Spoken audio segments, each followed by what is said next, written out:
returns for ongoing compliance. Well, the good news is they are licensed in every state. So no matter where you live, they can help you. So give them a call. You can do that right now. 1-800-357-1415. Again, that's 1-800-357-1415. That's their telephone number, but they're also online. You can use the website, also on your screen, tnusa.com/RSBN. Again, that's tnusa.com/RSBN. Give Tax Network USA a call before those dreaded forms start coming in and you have to fill out your taxes. They'll do it for you. They'll help you with it and they'll get you on the right path.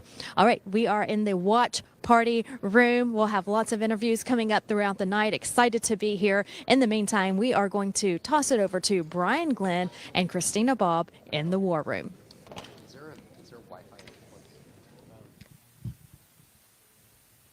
All right, thank you, Vanessa. We are live here, back in the Trump War Room, joined by no other than Kimberly Guilfoyle. Thank you so much for joining us on a very, it's been a busy and cold, couple of days for you, I think, right? It definitely has, but I'll tell you something, it's worth it. When you see the enthusiasm and the amount of support and people are so passionate, they said, oh, we're so grateful. Thank you for everything you guys do as a family.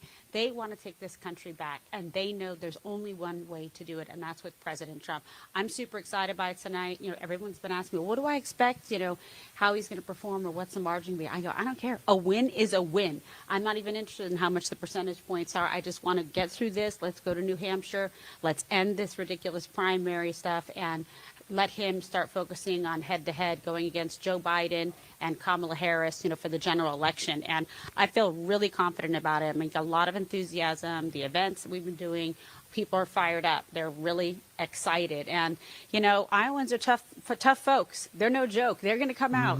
Doesn't matter what the weather is. They're going to come out and support President Trump because I think there's a real sense of urgency and a need to make sure that we're getting this country going back in the right direction. People have seen the juxtaposition, how far we've fallen under these leftist policies and by the Biden-Harris administration. And they're done with it. They're done. They want it over. They get it. You always hear people say this is the most important election. Well, guess what? I don't think anyone's going to disagree with me on both sides. I agree. That's how strong, the feeling and the sentiment is. And like I said, there's a lot of enthusiasm. The roads are paved well here. Everybody's making the calls. The room over there was fantastic with all of the Trump volunteers doing the caucus calls and trying to get everybody out and mobilize. Right. So, I'm excited. I don't expect Ron DeSantis or Nikki Haley, quite frankly, to do well. And at the end of the day, I'll just take the win for Trump. Yeah, you mentioned it earlier about enthusiasm. Like you can look at the polls, and obviously President Trump has been dominating that poll. But what's really interesting, Kimberly, is the enthusiasm that supporters have for their candidate. I'll give you an example. President Trump is around 90% enthusiasm level. In other words, people are fired up. They're not going to sway. Pretty amazing. Pretty amazing. But the rest of the candidates are in the probably low 30s, high 20s, which means they're kind of lukewarm on how fired up they are to be a Nikki Haley supporter. So right. I only say that because conditions like we have today, you've got to literally want to walk on ice cubes to go caucus for him. Literally. And that's what they're going to do. Yes, you're absolutely right, but it's like worth it. I'm moving my little feet as fast as I can across the ice to get to each of the different locations. But it warms you up when you get there and you see how happy they are to see you, how fired up they are. And I know that this is going to be a great night, a big night for President Trump. And you're right, like his support and the enthusiasm people have for him is really baked in. Those are the people that line up at rallies and stand in thunder and lightning and, inclement weather to make sure they hear President Trump speak. So this is just similar in terms of their motivation to do what it takes to make it happen. So I think it's going to be pretty exciting. And then we'll have a nice, good bounce going into, New Hampshire, beat Nikki Haley in her own state, South Carolina. I think we're going to be pretty much wrapped up with this. I'm looking forward to Super Tuesday. I think so too. By March 5th is when you're really going to see the pack be separated, and we then go on, and I agree with you, go on to defeat the bigger purpose here of getting the Democrats on the defense, beat them, take back the White House. Before I let you go, because I know you're super busy, when you go around Iowa and you go around the country and people voice their concerns about what's number one priority to them, What is it? Is it family? Is it safety? Is it economy? Like, You what know, are they it's so, telling you about it's so that? interesting because As a you can mom, and kind of you- tell with their like focus. Definitely, people are upset about the indoctrination. You know, mothers and stuff, and families and fathers of children in school by educators. They are very concerned about the border and about national security. And you know, no one wants this whole exporting of America instead of having jobs here, making sure that we have a strong and robust economy. People are tired of how expensive it is even to go out to eat or fill your car with gas. I mean, you really can see the difference. It's palpable. So that's a common sense thing that everybody can just relate to. And I think they know what it was like under President Trump when we had a fantastic, economy and manufacturing and infrastructure and a strong military. And we were respected in the world and perhaps feared a little bit too, but that's okay. That's okay. That's And okay. And it's funny that you said that because there's two things I often talk about that get the most applause at a Trump rally. And there's two things. One of them is parental rights Yes. in schools, and then the other is the sexualization of our kids Yeah. and stopping these transgender surgeries and that curriculum down to these kids. They get the most applause on anything. And I tell people that are running for office, if you don't stand for these two things, and you support President Trump, obviously, you're not going to win. You're Yes, not going to you're win debates. You absolutely right. have to do that. There is no middle ground of whether or not you want to protect our kids from this stuff or not. And they want to control your kids. They think Right. it's their right and obligation to be able to tell them what gender to be, to identify as a kitty cat and like use a litter box at school. It's ridiculous. It is. Ridiculous. And it happened really fast that we went off this precipice, this cliff as a country. But I know President Trump is really fired up to get back in and, course correct on day one. Right. I just spoke with Eric a few minutes ago, and we Yeah. talked about the way Hunter Biden crashed the contempt of Congress markup hearing this past week. I was there. I got the heads up that he was on his way by Secret Service. I ran as fast as I could to get video of him going in. How unfair is it that if your last name is Biden, you cannot show up for hearings, you cannot show up subpoenas, you don't show up to court, but if your last name is Trump, you better stop completely at that stop sign or that stoplight, or we're going to come get you. The weaponization of a government is very obvious, And the I lawfare. and the law, and I think it's actually playing in favor of independence. They see that. You're right, and I'll tell you something. This is an important point. What for the first time we're seeing, and this is a big shift, and it's very, very favorable for Trump. College-educated kids are actually moving now to Trump more than ever because they are seeing what's been happening with the lawfare, with the out-of-control governmental agencies prosecuting, persecuting, and they don't like it. And so they say, you know what, I'm going to go for Trump this time. And you also see people that had previously voted and supported Joe Biden abandoning him. So there's a few brain cells still left in this country to figure out the obvious. A few. All right, last final question off topic. Is this the coldest weather that you personally have ever experienced? Yeah, so let me tell you something. I was thinking about that today. New Hampshire was pretty brutal last time around. I remember it being very cold then, but this, I would have to say, takes the cake. So, does. yeah, it's unbelievable. And then, we became a little soft because we moved to Florida, and then we now came here, and Yeah. oh my gosh, Yeah. we used to be able to take a punch with the weather, but We can't do it. The coldest experience I ever had before this, believe it or not, was in South Carolina. He had a late spring rally in South Carolina. A cold front came through. I think Christina Bobb was there. Brutal. Even the temperatures were above freezing. It was the moisture, the wind. It just bit. But today, yeah. This is and pretty then much Michigan last campaign, like You're right right. before the election, that was brutal. Washington, Michigan, November 1st. President Trump was there, obviously. Melania was there as well. That was my birthday. I froze. It was freezing. Yeah. Froze. But Yeah. you know what? It's going to be a great night tonight, so I'm pretty excited. All This right. is just going to be the tipping point where we're going to kick it all off. And I think people are going to find the enthusiasm coming out of Iowa to be very contagious, infectious, and just love it and go forward with that. Okay, one final question. Yes. I got to ask you, how long did it take you to clean up your house after your Christmas party? Oh, my I was God. there with 1,500 other people probably. It was craziness. And Let me tell you something. I was out. I was like, a worker in the field. I had my plastic bag. I was picking all kinds of stuff up off the lawn, the whole thing. Oh, my God. It was a bananas. great night. Yeah. It was a Is anyone great there night. helping you clean? I'm like, nope, just me. Just you. On a and, Sunday. we know, because that's how she is. She's as real as it gets. Kimberly Guilfoyle joined us here in the Trump War Room. I can't wait to see what the results are a little bit later tonight. Yeah, we're super excited and excited. We've got some great congressmen and congresswomen like Marjorie Taylor Greene was out there helping out because Don and I had also some delays from weather. Yeah. But it's just great to see. People are fired up to see everybody out. You got Matt Gaetz out here too. So we got good. Florida man out here. I know, right? I love it. I just was tweeting him earlier. I don't know how he's dealing with it as well. And I do like to see some of these late endorsements coming in. Obviously, Rubio just threw it in there, which is great. I always like any kind of endorsements like that.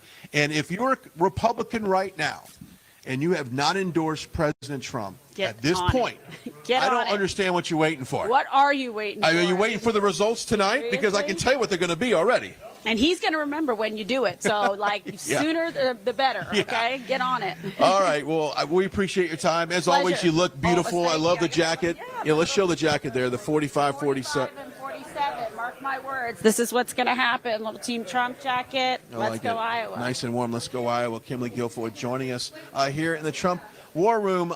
We'll bring Christina Bobb in here as we're live, unscripted. Keep Come going. on, So Christina. we appreciate it.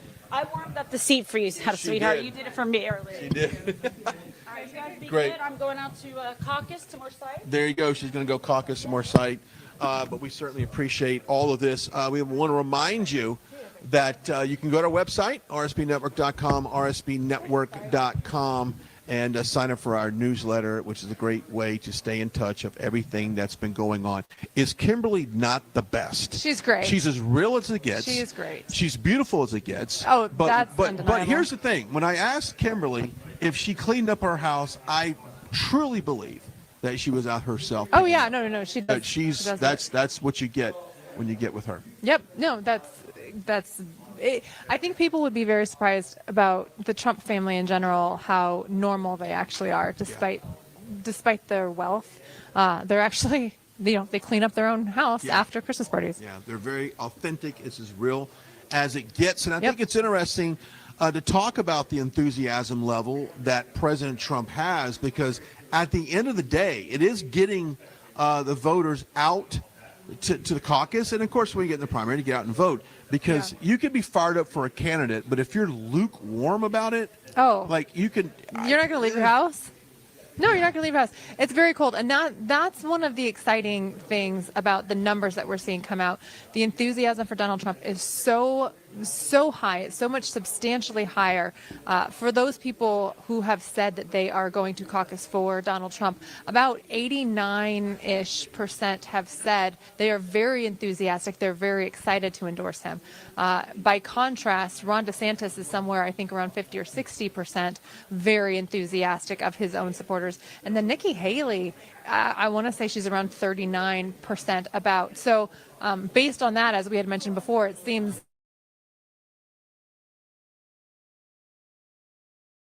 Haley's voters are about her.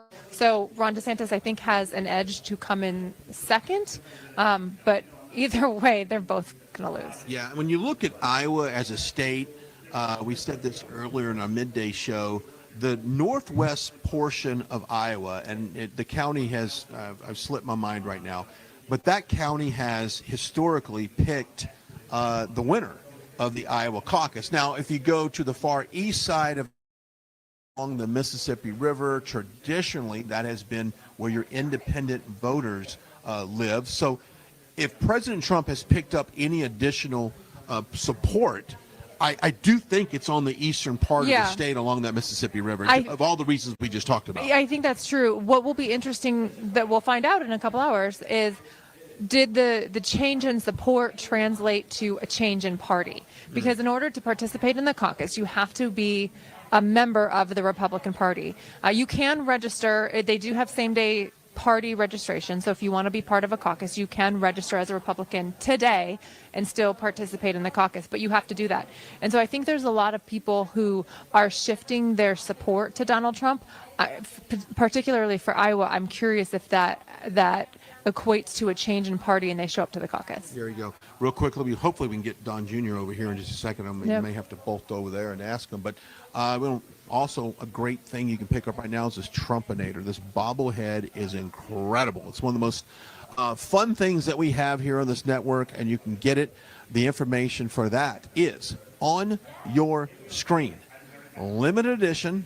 These are quality made bobbleheads, the iconic President Trump, and it's just one of those things you want to give to someone in your family that perhaps has been a long-term, day one supporter of President Trump, or maybe someone who just, as Christina just talked about, just recently started supporting President Trump. But nevertheless, go check it out. The information for that is on your screen. Go check it out, the very famous Trump bobblehead. Yes, Yeah. very famous Trump if I had a bobblehead. bobblehead, I would imagine the head would have to be gigantic because the size of my forehead would be so massive. They would need to be able to have enough of the surface area to do that. But I don't know. I would love to have a bobblehead one day. But go check out the Trump bobblehead. I see it in your future, Brian. I see it in my Somebody's future. going to make a Brian Glenn bobblehead. Yeah, God bless them. We'll sell one. I predict it. Maybe my mom will buy No, one. I was going to say your mom will buy more than one. She'll buy two. All right. Well, hopefully we can get Don Jr. over here. Yeah, I was trying to and catch try his to- eye. Oh, try to here. catch him out. We'll see if we Let's see can if we can grab him. Hang on. See if we can Awesome. go see if we can catch him out real quick. See if we can. Sonny. Okay. Oh, I think he's gonna go for a quick picture. Okay, he's got to. Okay. Just like 2 minutes. Hey, this is live television at Caucus, the War Room. This is how we do it. So Shameless possibly, plug. Shameless plug. Maybe we get 2 minutes with them. Maybe, right? Okay, just Okay, even they're if it's gonna 2 try. minutes. We can start the clock at 2 minutes. How about that? We can do that. But that's kind of an active day here on the War Room. Now, obviously, Vanessa Broussard is inside the watch party Yes, where you've that's got gonna be fun. you've got a lot of people that are coming town, donors. You've got supporters, staffers, Yep. people that are VIP guests that are in there. And I think Iowa officials, people who have endorsed Trump from the state of Iowa. There's going to be a lot of cool people down there. yeah. But there's a lot of times cool there. people up here, too. Yeah, good times there. But when you look at Iowa as a state, that's what you're looking at as far as geographically and where the supporters can come from. Tonight, obviously, not as many candidates in this primary, this caucus rather, than historically. So they think the overall numbers will be lower because we don't have 19 people running for this caucus. It's much, much lower. But I think by the pure support numbers of President Trump, I think we could see that 150,000 plus turnout total in this caucus. I really do. No, I think it's very possible, and I think people are really enthusiastic about Donald Trump, and so I think that could equate to numbers. Can we go through quickly for folks that may not know what a caucus is? Yeah, let's go recap the caucus. So as we mentioned, you have to be Republican, over the age of 18, qualified voter, all of that. But a caucus is different than a primary, and we all know what a primary is. It's basically you go to a poll, you cast a ballot, and they count it. But for a caucus is run by the party, whereas primaries usually are run by the election office, by the state or some government official. But the caucus is run by the party, and the way they do it is they break it down by similar like precinct types. It might be just like when you go to vote in a primary, it could be at a church, it could be at a school, it could be at your neighbor's garage, it could be, at a library, something like that. And you all get there by 7 o'clock. It starts at 7. And you have caucus captains who basically speak to the group on behalf of the candidates. So President Trump will have Trump caucus captains. Say that real fast 5 times. Trump caucus captains. It's kind of hard. Trump caucus captains. And they'll basically pitch to the group and say, this is why we need to elect Donald Trump or nominate Donald Trump to be the Republican nominee. And any candidate who has a captain there, they get a chance to speak. People have a chance to answer questions. They go back and forth. They kind of debate. Then they cast their ballots. They're paper ballots. They're all cast. Everybody who's present and can legally vote casts it. And then they count all of the votes right there in front of everybody so everybody can see what the result is, and they report the results. So that's the way a caucus works. It's pretty cool because it really is the debate. It's kind of the heart and soul of democracy, really, of open debate about who the candidate should be. So that's going on. Let's see, it officially starts in about 30 minutes is when the caucuses will begin. If you are an Iowa voter and you are not at your precinct location, please get there, get to your caucus. You can go to ia.donaldjtrump.com to figure out where you need to go, but please go, be a part of that process. Apparently, maybe some of them are watching us on the app. I was hoping they're in line. Hopefully. They got to get in line To get be in, early yeah. on that. I think it's very important to stress that. So, and then after this, of course, we shift our attention over to New Hampshire, which is the first primary of the year, and what Eric, and we'll play back that interview with Eric Trump here Yep. shortly. But what he talked about is hopefully you get the caucus, you get the primary in New Hampshire, you get South Carolina and Nevada, you get 4 states out of the way, sweeping victory, so that the GOP itself can then get a clear vision of what they need to focus on moving forward. Because I think having Yep. these inner party battles and debates aren't healthy in terms of taking on the Democrats. No kidding. And Yeah. President Trump's campaign has put that out.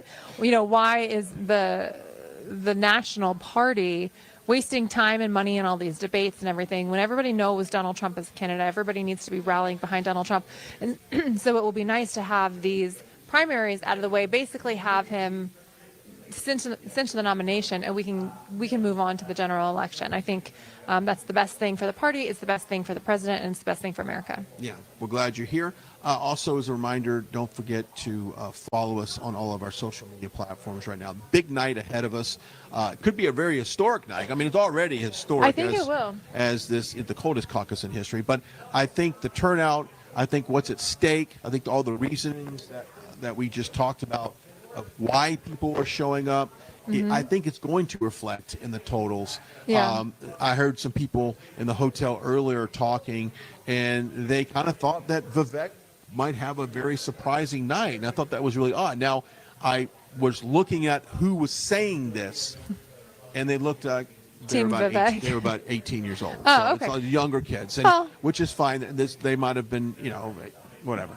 But for what I can see, and it's kind of like what I thought after the 2020 election. Trump's having these massive rallies. Having 3-4 a day, 30,000 people showing up at each rally. Joe Biden was having rallies in a middle school gymnasium in hula hoops, separated by 6 feet of distance. Filled with staffers or press. That's what I saw. So going into the 2020 election, I was overconfident that we had this based upon what I saw on the campaign trail. And based on what I've seen here in Iowa over the last year, I'm fairly confident that we're going to see a big night. I really do. No, And I don't think that's happy talk at all. No, I think you're absolutely right. And the 2 markers that I'm really interested in seeing that I think could be the historic markers are what you mentioned earlier, winning by more than 12.8%, which was Bob Dole back when he ran. That's the largest margin that anybody has won the Iowa caucus. Any Republican has ever won the Iowa caucus. So I'm curious. I think Donald Trump will very likely beat that 12.8%. Maybe he'll double it. Who knows what that number will be? But I do think he'll set a historic margin there. And then the other fact is that no Republican has ever won more than 50% of the votes in any Iowa caucus. And I think there's a chance that Donald Trump could beat that as well. Yeah. I was watching Fox News earlier so that you didn't have to watch it, and I was watching Karl Rove and some other political analysts talking about who they thought would be in control and what they expected to see. This is what's wrong with, I think, the Republican Party, and this is the country club Republicans, the ones that are entrenched in the Bush-Cheney era, Yeah. the ones that are just completely want to go back to pre-Trump levels. I'm going to make sure we got it. We're going to see if we can switch the microphone up. There we go. We're just doing a little bit of mic shift. Mic shift. All right, let's do that. A little adjustment there. But it's something that they are still stuck in 1990, 1980, 1990 in terms of that. It's a new Republican Party. It is a new shift. It's a new mindset. Yeah. And so I'm not listening to any political expert on any network right now. I mean, you're better off just watching MSNBC or something like that if you just want to have, political analysts that a lot of it doesn't make any sense. One guy even said, Larry Hogan, I think he's former governor of Maryland, I believe. Yeah. He's a piece of work. He was talking about President Trump was the worst presidential candidate that we could ever come up with. And I'm thinking to myself, how out of touch do you have to be It's with not the American people to make a statement like that? It's not that they're out of touch, it's that they're filled with hatred. They are jealous of Donald Trump. They hate the fact that Americans love him. They hate his popularity. They hate the fact that he's a successful businessman. It is just hatred. I mean, that's the only thing I can come up with, because there are plenty of other politicians who I don't agree with their policies. I think their policies are bad. But the level of hate and vitriol that is targeted at Donald Trump takes it to a whole new level, that it transcends politics. It transcends policy issues. It is just a pure hatred for who he is, what he stands for, and most importantly, the fact that he truly believes and intends to return the power of American government back to the American people, because that's where it belongs. And they hate that about him. They hate that he is so successful and yet still willing. He's not power hungry. He's doing it for the purity. He's trying to bring purity back to American politics, and they hate that about him. I think it's interesting when you watch any of these oversight hearings in Congress, it's often not about the subject they're talking about. Rather, it's all of stop Trump, but Trump, stop Trump, but not. He's on their minds. It's constantly. And you see these floor speeches from these Democrats where they could be out solving problems in our country and coming up with solutions to do that. But instead, it's stop Trump. But he's what the about threat Trump? to democracy, so we need to take him off the ballot. We need to do everything we can to prevent the American people from having the opportunity to choose who they want to lead them. We know better. This is how arrogant their whole position is, of we have to stop Trump because it's bad for America. They have the mentality of, we know better than the rest of America. We have to stop this. We, the few that are currently in control of the government, have to stop everybody else and deprive everybody else of their right to choose the leader that they want to govern this nation, because we're smarter, we're better. You know, we are the right people to do this. You little peons, just get in line and do what we tell you. But don't you think it's interesting how the Democrats, they're like, go back with the Hillary, whenever Hillary was running Bernie, and then Hillary had these super delegates that she can pick up, where it was mathematically impossible for another Democrat to get the nominee back in 2016. I think how unfair it was to the Bernie Sanders of the world that had a sizable following, respectable for who he is, but because their system's set up to basically they more select who they want to win. Of a selection, not an election of who they want to live.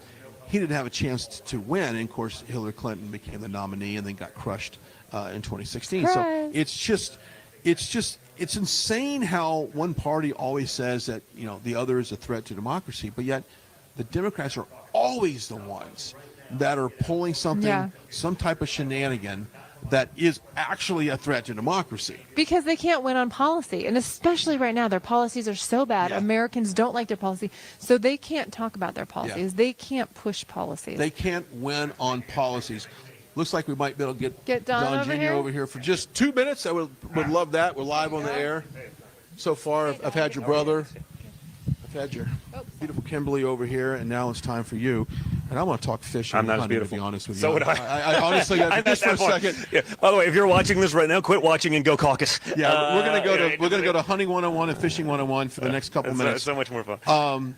What are you hearing around the state? I mean, massive turnouts, obviously, for you. Well, I'm hoping so. Though I think the problem is you have the media doing what they do, right? Oh, Trump's by so much. Like, basically sit at home. You know, you heard the other people, you know, from the DeSantis campaign were calling elderly Trump supporters, no, it's not safe for you to go out. It's like, well, listen, if I can get up here from Florida, even though I dealt with all sorts of delays in travel, but with this weather, I got up here anyway, and I'm a little softer now. If you're from Iowa, you're tough enough to be able to go out and caucus, go cast that vote, make a difference. What I want to do is I want to end the nonsense right now. You know, the rich consultants, you know, rhinos in Washington, D.C., they want to drag the primary out forever because they know otherwise they stop getting their paycheck this month. They're the ones that's sucking the donors dry, the billionaire donors that are funding, you know, warmonger Nikki Haley. You know, they don't want Trump to win. They'd be fine with Biden, or they'd be fine with Haley, which is basically Hillary Clinton pretending to be a conservative for Halloween. They don't care. You even saw it with the Chris Christie call, you know, the other day. Well, you know, Nikki Haley has no chance she's going to get blown out, and Ron was petrified. I mean, it's like they're all literally working together just to try to stop Trump. Like they pretend they're all these things and there's these great fighters. It's all nonsense. Like they're literally just part of the swamp, and they're doing that thing to try to prevent Trump from getting in, because Trump's the only actual threat to what's going on in D.C. and the depravity and everything that exists there. Yeah, I was just talking before you came on that you can go to any congressional hearing. It's not about the topic on the table. It's all about stop Trump, stop Trump, stop Trump. They are terrified of a Trump victory in 2024. They know it. And I've said this. If you want to beat President Trump in 2024 and you got 81 million votes in 2020, then go to the ballot box. But they're trying to lock your dad up, keep him off the ballot, use the 14th Amendment. It's not going to work. How do you go from having 81 million votes to the lowest presidential approval rating in modern day history, and probably in the low 30s, probably low 20s by the time this broadcast is over? It's almost like he wasn't the most popular president ever. Or It's maybe almost he didn't It's get the almost votes. like he didn't do it. It's almost like you'd have to be an imbecile to believe that he was more popular than Obama in '08, especially in Atlanta. Yep. And Philadelphia and Detroit. It's almost like it's all nonsense. I know that's shocking. I know that's terrible. Right. That makes me an insurrectionist or something like that. But again, when they're breaking down the fences at the White House and people are injured, Nice as long to as know. you're carrying a Palestinian flag, that's not an insurrection. It's just a little different. Just a little different. So we live in a country where if you're now an American, between whether it's how you're treated as an American citizen versus coming across the border illegally, you're a second-class citizen in your own country, and we got to take that back, because that should not be the case. Okay, last couple questions. I know you got to go. The last greatest fishing trip you just had was where, and what did you catch? Ooh, well, I mean, last great one. I took a couple of my boys up to Alaska, and we do a couple adventures like that a year. And we went up to Alaska this summer doing some fishing, just living way off the grid and out in the middle of nowhere. And so, that's the kind of stuff I love. Just That's your escape. That's the hunting and fishing stuff, and especially Yeah. where there's no cell reception. Yeah, I know it is. I'll maybe bring a satellite phone for an emergency purposes, but it's that's where I escape. So we had a good one up in Alaska this summer. Saltwater, freshwater. What's your first go-to? Ooh. It depends. You know what I love about all of it, and whether it's hunting and hunting and fishing, is the seasons, right? You come out of deer season, it's like, okay, I'm done with that. You get into turkey, and then you get getting kind of back into the fishing season, and then there's always something. So I just love the adventure aspect of all of that. Did you get any deer this past season? I did. Good. Yeah, I did. Meet your expectations as far as the size and the... Yeah, more of it's about the experience. And for me now, like as a dad with some sons that are super into it, about the- like there's a point where I may never get on the trigger again, because these guys are so into it. So and I, by the way, I have more enjoyment watching them doing it and seeing the sort of incredible joy that it brings them, and when they accomplish something and they do it, and they it's just awesome. So it's better than actually being the guy behind the scope. I love it because you can't get time back, and the time you spend with your sons doing this is invaluable. And I love following you on Instagram because you do get those pictures. If you're an outdoorsman, Marjorie and I went down to Costa Rica. I've got a big mahi-mahi, Nice. and I landed about 110 plus sailfish, which Wow. was great. That's a lot of sailfish. That was a lot of sailfish with no chair. I live in Florida. No we chair. do a lot of sailfishing, but you're not standing up, no you're chair. not getting 100. If you can get 2 or 3 in a day, you're having a pretty solid day. Yeah, I enjoyed that. But anyway, big night here in Iowa, or in the War Room. Don Jr., thank you so much. And you know what? Like you said, local time here is 6:37. Your butt should be in line right now. Get in there. Doors close at 7 o'clock. Go. Get in line. Go Caucus. I know this is terrible for ratings, but stop watching right now. I would- right now. Go home. If it Kimberly, don't yell at me. Just stop watching right now. Go Caucus. All Bye. right, go Caucus. We're out of here. Mic drop on Bye. that. Thank you very much. All right, Thank buddy. you so much. Be good. Appreciate it. Good. See you soon. I want to go fishing with you sometime. We'll make that happen. Would love that as we are continuing our coverage here. I do want at 6:37. We did have. Do they have that interview queued up? Let's go ahead and toss. This is the interview I did earlier with Eric Trump. Let's listen in. We are honored to have a few minutes here in the Trump War Room with Eric Trump himself. And I tell you what, I've been across the state with your father for about 22 times since 2023 started up until now. I'm seeing a huge groundswell of support. And I think tonight people in Iowa are going to show up. Yeah, I really do too. I think people are incredibly thankful for everything he's done. People know exactly who he is, what he stands for, what he believes in. And, he's fought like hell for really all of them. Right? You see America that's in total demise right now, and it's sad. Right? There's no family that loves this country more than we do. We fight every single day for it, but our economy's lacking. Inflation's through the roof. Prices on everything is going crazy. We just had a American tanker a couple minutes ago. You probably saw this, that just got hit by a missile over in the Middle East. sitting there in flames. You see what happened in Israel. You see what happened in the Ukraine. We're funding senseless wars all over the place with hundreds of thousands of people dying. We've got a southern border that's an absolute wreck. Possibly 15 million people. We don't know who they are coming into our country. And, we've got real problems. People are getting crammed down. Inflation's outpacing wage growth. People in this country are finding it harder and harder and harder. And it's a mess. And last but not least, we no longer have a cheerleader for this country. We have an administration that barely shows up. And they really wanted Donald Trump back. The enthusiasm across the state's incredible. You literally drive around, you see Trump flags all over the place. You see Trump signs all over the place. You see barns that are painted, Make America Great Again 2024. This is serious effort to do that stuff. And I really think he's going to be rewarded. I think so, too. When you look at the polls, he keeps going up and up. But one of the things that's really interesting, Eric, is that he's pulling independents into the Trump camp, typically people that were not engaged in politics perhaps back in 2020, but due to all of the things you just mentioned, they're now paying attention to who's running this country, and obviously independents are going towards President Trump. Well, listen, I think so many independents are sick and tired of some of the issues that they're seeing, right? Which is, they're spending more time focusing on 6'5" men swimming in, women's collegiate sports than they are about, avoiding nuclear war, than, worrying about, economy that's faltering, interest rates on look at the interest rate on your home. These are quantitative things. These aren't kind of subjective, you can have two opinions on a certain matter. These are, look at the interest rate on your home. Look at the price you're paying for gas and heating oil and eggs and groceries and a 2x4 and, go down the list. People, again, are getting crammed down. Inflation is outpacing wage growth. People are making less and less money. It's more and more expensive to live.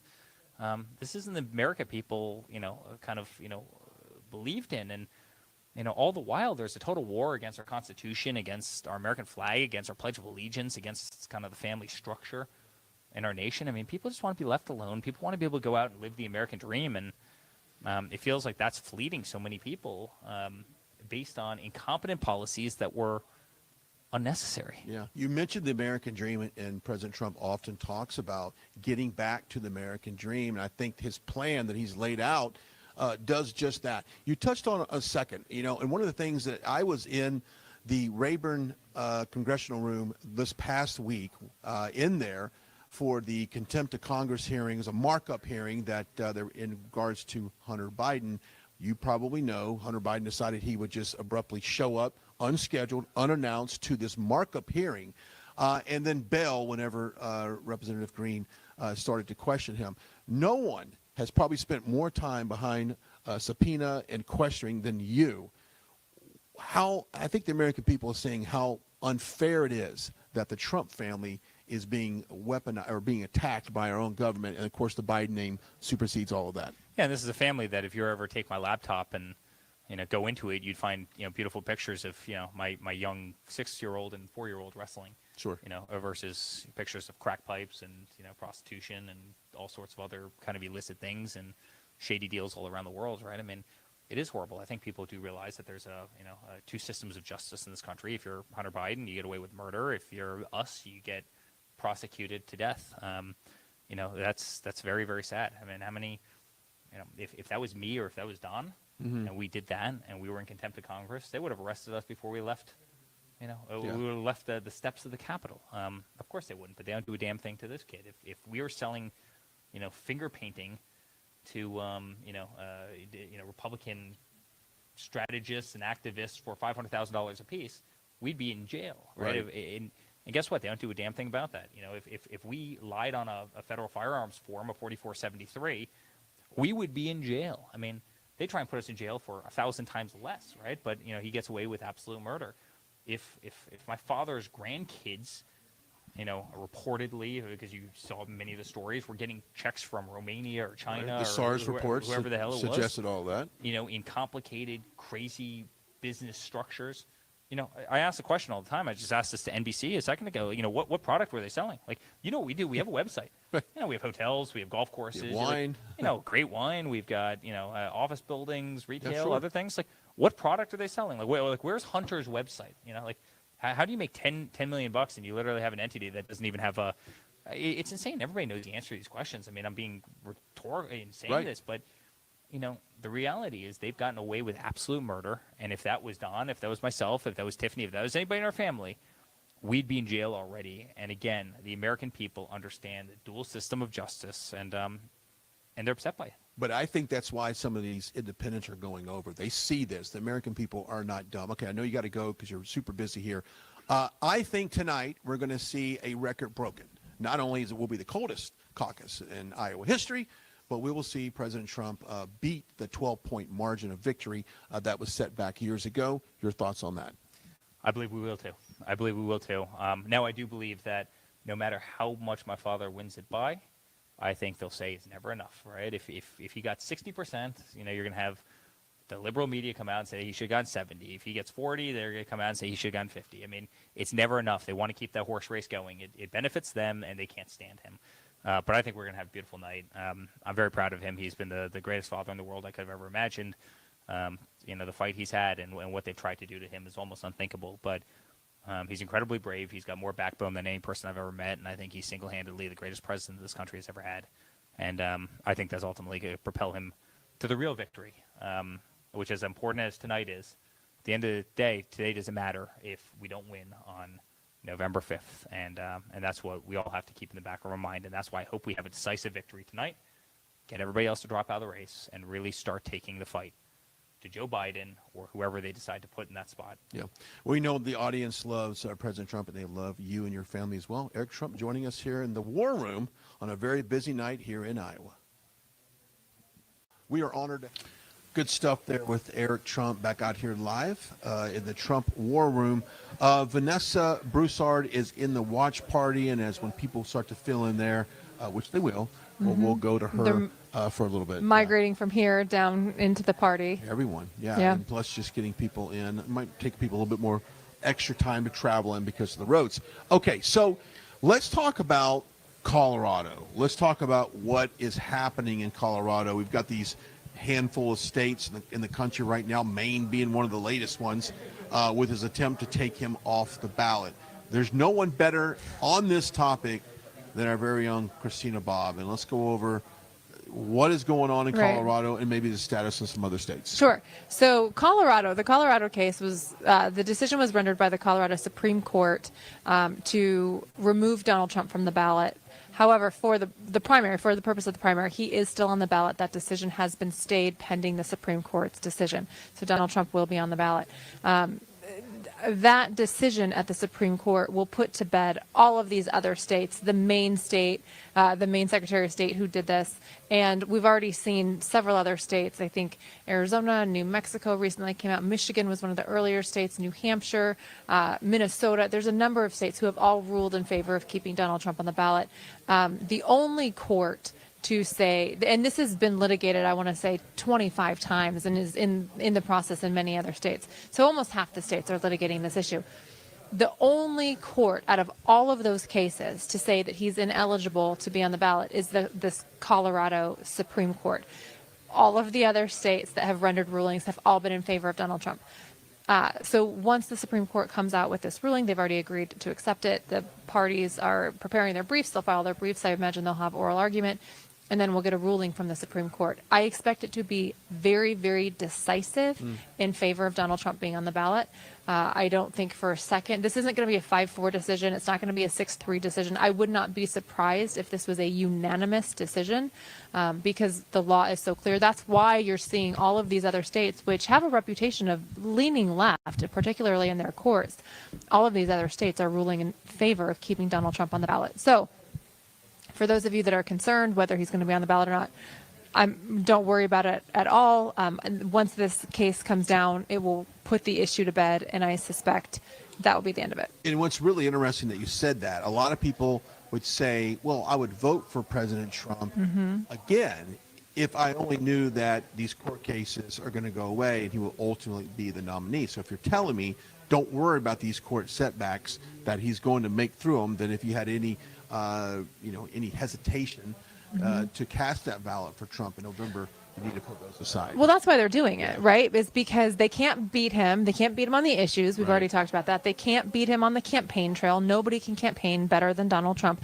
They can't beat him. And so they are trying to use the power of government that they have to just impede his ability to actually win. And I think this Maine case is really interesting because this is just the Maine Secretary of State who just one day decided, I'm not going to put on. This wasn't a court case. This wasn't, litigated where, and it didn't come down in the form of a ruling from a judge or from a panel of judges. This was just a Democrat Secretary of State who said, nope, I personally am just not going to allow him on the ballot. That is ridiculous and an affront to the way we run our government. It should not be people in power who just tell us who we can and cannot vote for. So her decision to do so, and I think it's particularly interesting. She wrote a 35-page opinion detailing why she was choosing to keep Donald Trump off the ballot. And she cites things like YouTube and, news reports, which unless you have some other way of getting it admitted in court, it's not even, it's not really anything that you can even legally rely on. It's just, her something that she watched, which I think is funny because if you think about it, the way she came up with the opinion was she watched a YouTube video. Of course. It's like, I get all my information on TikTok. Of course, I'm well informed on issues. yes, but that's not right. Like if you want to learn how to fix a faucet, go for it. Go for it. But complex. Fix an election? Yeah. Go for it. Right. But and it's not even that complex of a legal issue. The legal issues are actually really clear and straightforward, which is why I'm not worried about the result of this Supreme Court case. But it's just absurd. The tactics that they're trying to, the tactics that they're employing to try to dissuade people from voting for Donald Trump. They should all be embarrassed and ashamed. They should be. All right, let's talk about our friends over at Pure Talk. It's one of those things where you must make sure that you're doing business with a company that aligns with your values. And of course, Pure Talk does just that. They're new to this network, new to one of our partners, and I want to make sure that you guys have a chance to check them out and compare for yourself, not only the savings, the added value of being a Pure Talk customer, but also knowing that when you spend money with Pure Talk, it's actually going back into support and align with values that you believe that we're all here today. So go check it out, our friends at Pure Talk. The information for that is on your screen. Now, Pure Talk often goes to D.C., and they're talking to our elected officials, talking about supporting issues that are most concerning. And so you don't always get that, especially in the telecom industry and technology to begin with. You just simply do not see that. But Pure Talk, they walk the walk, they talk the talk. I just made that up, and it actually works for this company.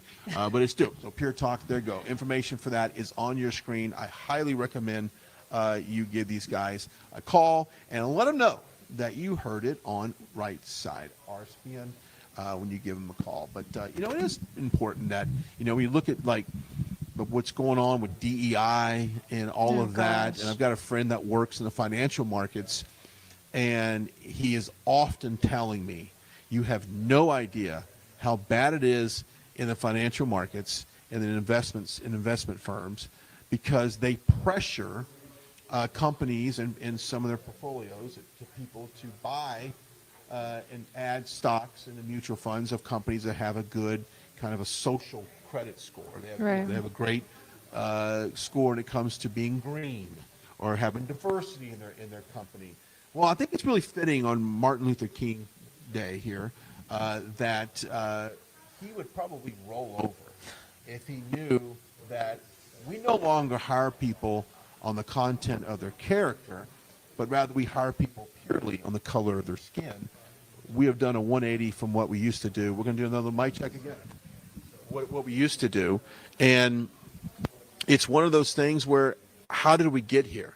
And companies have allowed, big business has allowed, thank you very much, has allowed that to happen. We didn't push back on it. We enabled them to push all this stuff on us. So that is why this election is so important, because President Trump has been very vocal in standing out up against, against this DEI mindset. One of the things that's most frustrating for me about all of this DEI stuff, you're seeing these mistakes, like the aircraft door blowing off, and some of these other serious mistakes being made, and then you see all of these social media posts and memes coming out about it being an all-female flight crew, Right. or an all-female engineer. And I don't know how true that is. I don't know 'cause I saw either. the video that you're Yeah. talking about. I don't know how true it is either, but the point that bothers me is that's the discussion that's coming out of this. It's setting back, and don't get me wrong, whether it was an all-female, crew or not, or whatever it was, that is irrelevant to the fact that they messed up. If it is true, it's because they were hired because they were female, not because they were qualified. But the message that it sends is that females are not qualified to do it. And that's the part that I have a problem with, because we've worked so hard. And honestly, for my career, I would say I feel like I've been treated appropriately and fairly. And I don't feel like I've been overly oppressed as a female in the legal community or whatever. But I look at these stories and I look at the way it's going, and I have real serious concerns that it's actually setting us back. All right, let's toss it over to Vanessa, who is at the watch party right now. Vanessa, what are you seeing?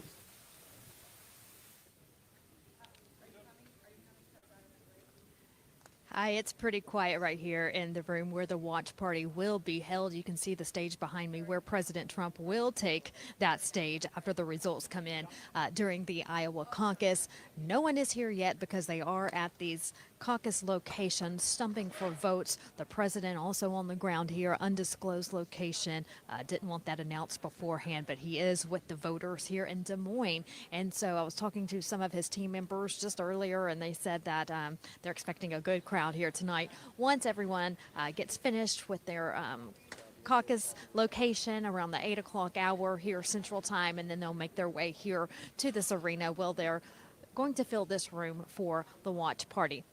You can also see behind me not just the stage, but also the slideshow that's been playing behind me, the Better Off with Trump slogan. They're really hitting hard on mortgage rates on this slide tonight for people in Iowa and for America to see and think about how much more are you paying, not just at grocery stores, we talk about that all the time, or gas stations, but also your mortgage rate. They talk about the Iowa mortgage rates under Biden. The 30-year mortgage rate has hit a 22-year high. A 22-year high just in what you're paying for a house. Under Joe Biden, we've had a 3-year inflation rate of 20%. We all know about inflation. We all struggle with it. You and I both do. And that's a big topic as these people of Iowa are going out to their locations today. They want a change. They want their America back, and they want lower prices so they can afford the cost of living, which has skyrocketed under Joe Biden. Now, President Trump has picked up some key endorsements in the last couple of days. Just last night, on the eve of the caucus, he picked up the endorsement of North Dakota Governor Doug Burgum. That was huge. That was a big surprise coming on stage yesterday at his caucus event in Indianola, Iowa. Burgum, the governor again of North Dakota, came on stage and gave a great speech for the president, throwing in his endorsement behind him. Also, Rick Scott out of Florida and Marco Rubio have also endorsed President Trump. And just moments ago, President Trump posted this on Truth Social. I wanted to read this to you because even though he is campaigning right now in Des Moines, he's also on Truth Social.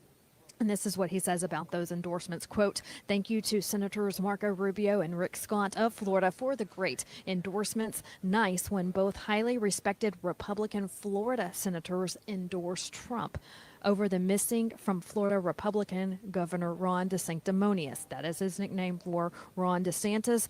They know something that others don't. So that's coming from President Trump just here within the hour. So he's expected to win by double digits tonight. But just be careful with what the outcome is tonight and watching other outlets and what you see on TV or what you see on social media, because what may happen is if he doesn't win by this 20% or more, these outlets will say he didn't get the momentum that he needed in Iowa, and that's not the case. A win is a win, and he will get that momentum heading into New Hampshire and the primary there starting tomorrow is when he'll start campaigning. RSBN will be there as well. So a win is a win. We're expecting that tonight for the former president, and we're expecting a win in double digits. Also, just want to let you know something I've seen down here as they're getting ready for the night. The workers are bringing in the sodas and the drinks and the food, and right behind me is a bunch of bowls of popcorn. And that just lets me know that they're saying, grab the popcorn. This is going to be a great show. It's just beginning, and we have a long election season ahead. And make sure you grab your popcorn at home tonight and watch this show unfold. Before we go back to Brian and Christina, I want to remind you to give Birch Gold a try. Birch Gold is great. I actually, when I started with RSBN, sent them a text, the word Trump to 989898. Before I was even done with the broadcast, a representative from Birch Gold was calling me to get me in the right path to preserving my future finances, my future for my family, and everything that I want to do to save money for my future. So give them a call, invest in gold. They will come up with a plan that's perfect for you. It doesn't have to be a lot, but they will help you get on the right track. I know that times are tough right now for so many Americans, and this is a group that you need to turn to help you and put some ease on your mind before you go to bed tonight, and know that you have help on the way with the Birch Gold Group. All you have to do is text the word Trump to 989898. They will also send you a free information kit. And again, whether it's IRA, 401k, just saving for the future, they can definitely help you out. Again, text the word Trump to 989898. Talking to the campaign, they said it'll be a little bit before some people start arriving here in the watch party room, but it's going to be a party night for sure here in Des Moines. So stay with us as the people start coming in here in about an hour. We're expecting them at 7 o'clock on the dot. The caucus locations are opening up and people are starting to put in their votes and their ballots. So we'll see what happens tonight here in Iowa. For now, I'm Vanessa Broussard, live from Des Moines. We're going to send it to a commercial break, and we'll be right back here on Right Side Broadcasting Network. Parents and grandparents, the 2024 Kids Guide to President Trump is here, and it's free. As a bonus, your child gets a free issue of Everbright Kids Magazine and Activity Book, and a free video lesson. Order now at freetrumpbook.com. That's freetrumpbook.com. Right Side Broadcasting is known for panning the crowds, showing the packed arenas, and allowing you to see the truth. They've covered hundreds of rallies, briefings, marches, CPAC, and the historic overturning of Roe v. Wade. Right Side Broadcasting was created in 2015 by our founder, Joe Seals, creating a unique broadcasting experience that allows you to make your own decision rather than force-feeding you an agenda. We don't cut or edit people's words or twist them to fit a particular point of view. We allow our correspondents to be open about their opinions while maintaining journalistic integrity. Your donations and support allow us to continue to be the gold standard in live, unedited event coverage. Your monthly or one-time contributions on our website are crucial in our fight for the truth. Thank you for all of your generous support. Hello, I'm Mike Lindell, and I'm here to tell you about my new product from MyPillow, towels that actually work. Watch this absorbency test. Here's another towel that we randomly went out and bought. Here's one of my towels with the nice design. I don't know if you can see this, but you could line a swimming pool with this. I mean, this is crazy. Get rid of it. Towels that actually work. What a concept. I'm interrupting this commercial to let you know you can get our 6-piece My Towels, regular $69.98, now only $29.98. Or you can save 25% on our brand new kitchen towels, made with the same technology as our famous My Towels. Also, we have bath sheets, bath towels, washcloths, hand towels, and so much more. And the best part, with your promo code, your entire order ships absolutely free. So go to mypillow.com or call the number on your screen. Use that promo code to get deep discounts on all My Towels. And for a limited time, your order ships absolutely free. This is a call to all my fellow Americans to stand up, fired up, and will not let up. To put your foot down and will never lay down, Americans. You're the ones this country needs. To stand up for what you believe in. To wear your pride on your sleeve. This is a call to the ones who put family above fortune and always have their neighbors six. At Pure Talk, we're a wireless company that champions American values. We'll give you a voice, along with unlimited talk, text, and data for only $20 a month. That's less than a burger and fries these days. All on the most dependable 5G network. So stand with us, a proud American company that stands up for and gives back to the people who built this country. People who stand for our flag. People who believe in working hard, not hardly working. So join your fellow Americans and call Pure Talk to get 50% off your first month. This is your calling. It's time to answer. What's up, guys? My name is Jaden Hurd, and I have a Christian show called Let It Be Heard, where we analyze culture and current events from a biblical perspective. I highly recommend you guys check us out. We now have episodes every Monday, Wednesday, and Friday. And basically, what happens is we react to videos, we have talking points, we have on guests, and it's very exciting. Come check us out on Rumble and the RSBN channel. God bless you guys.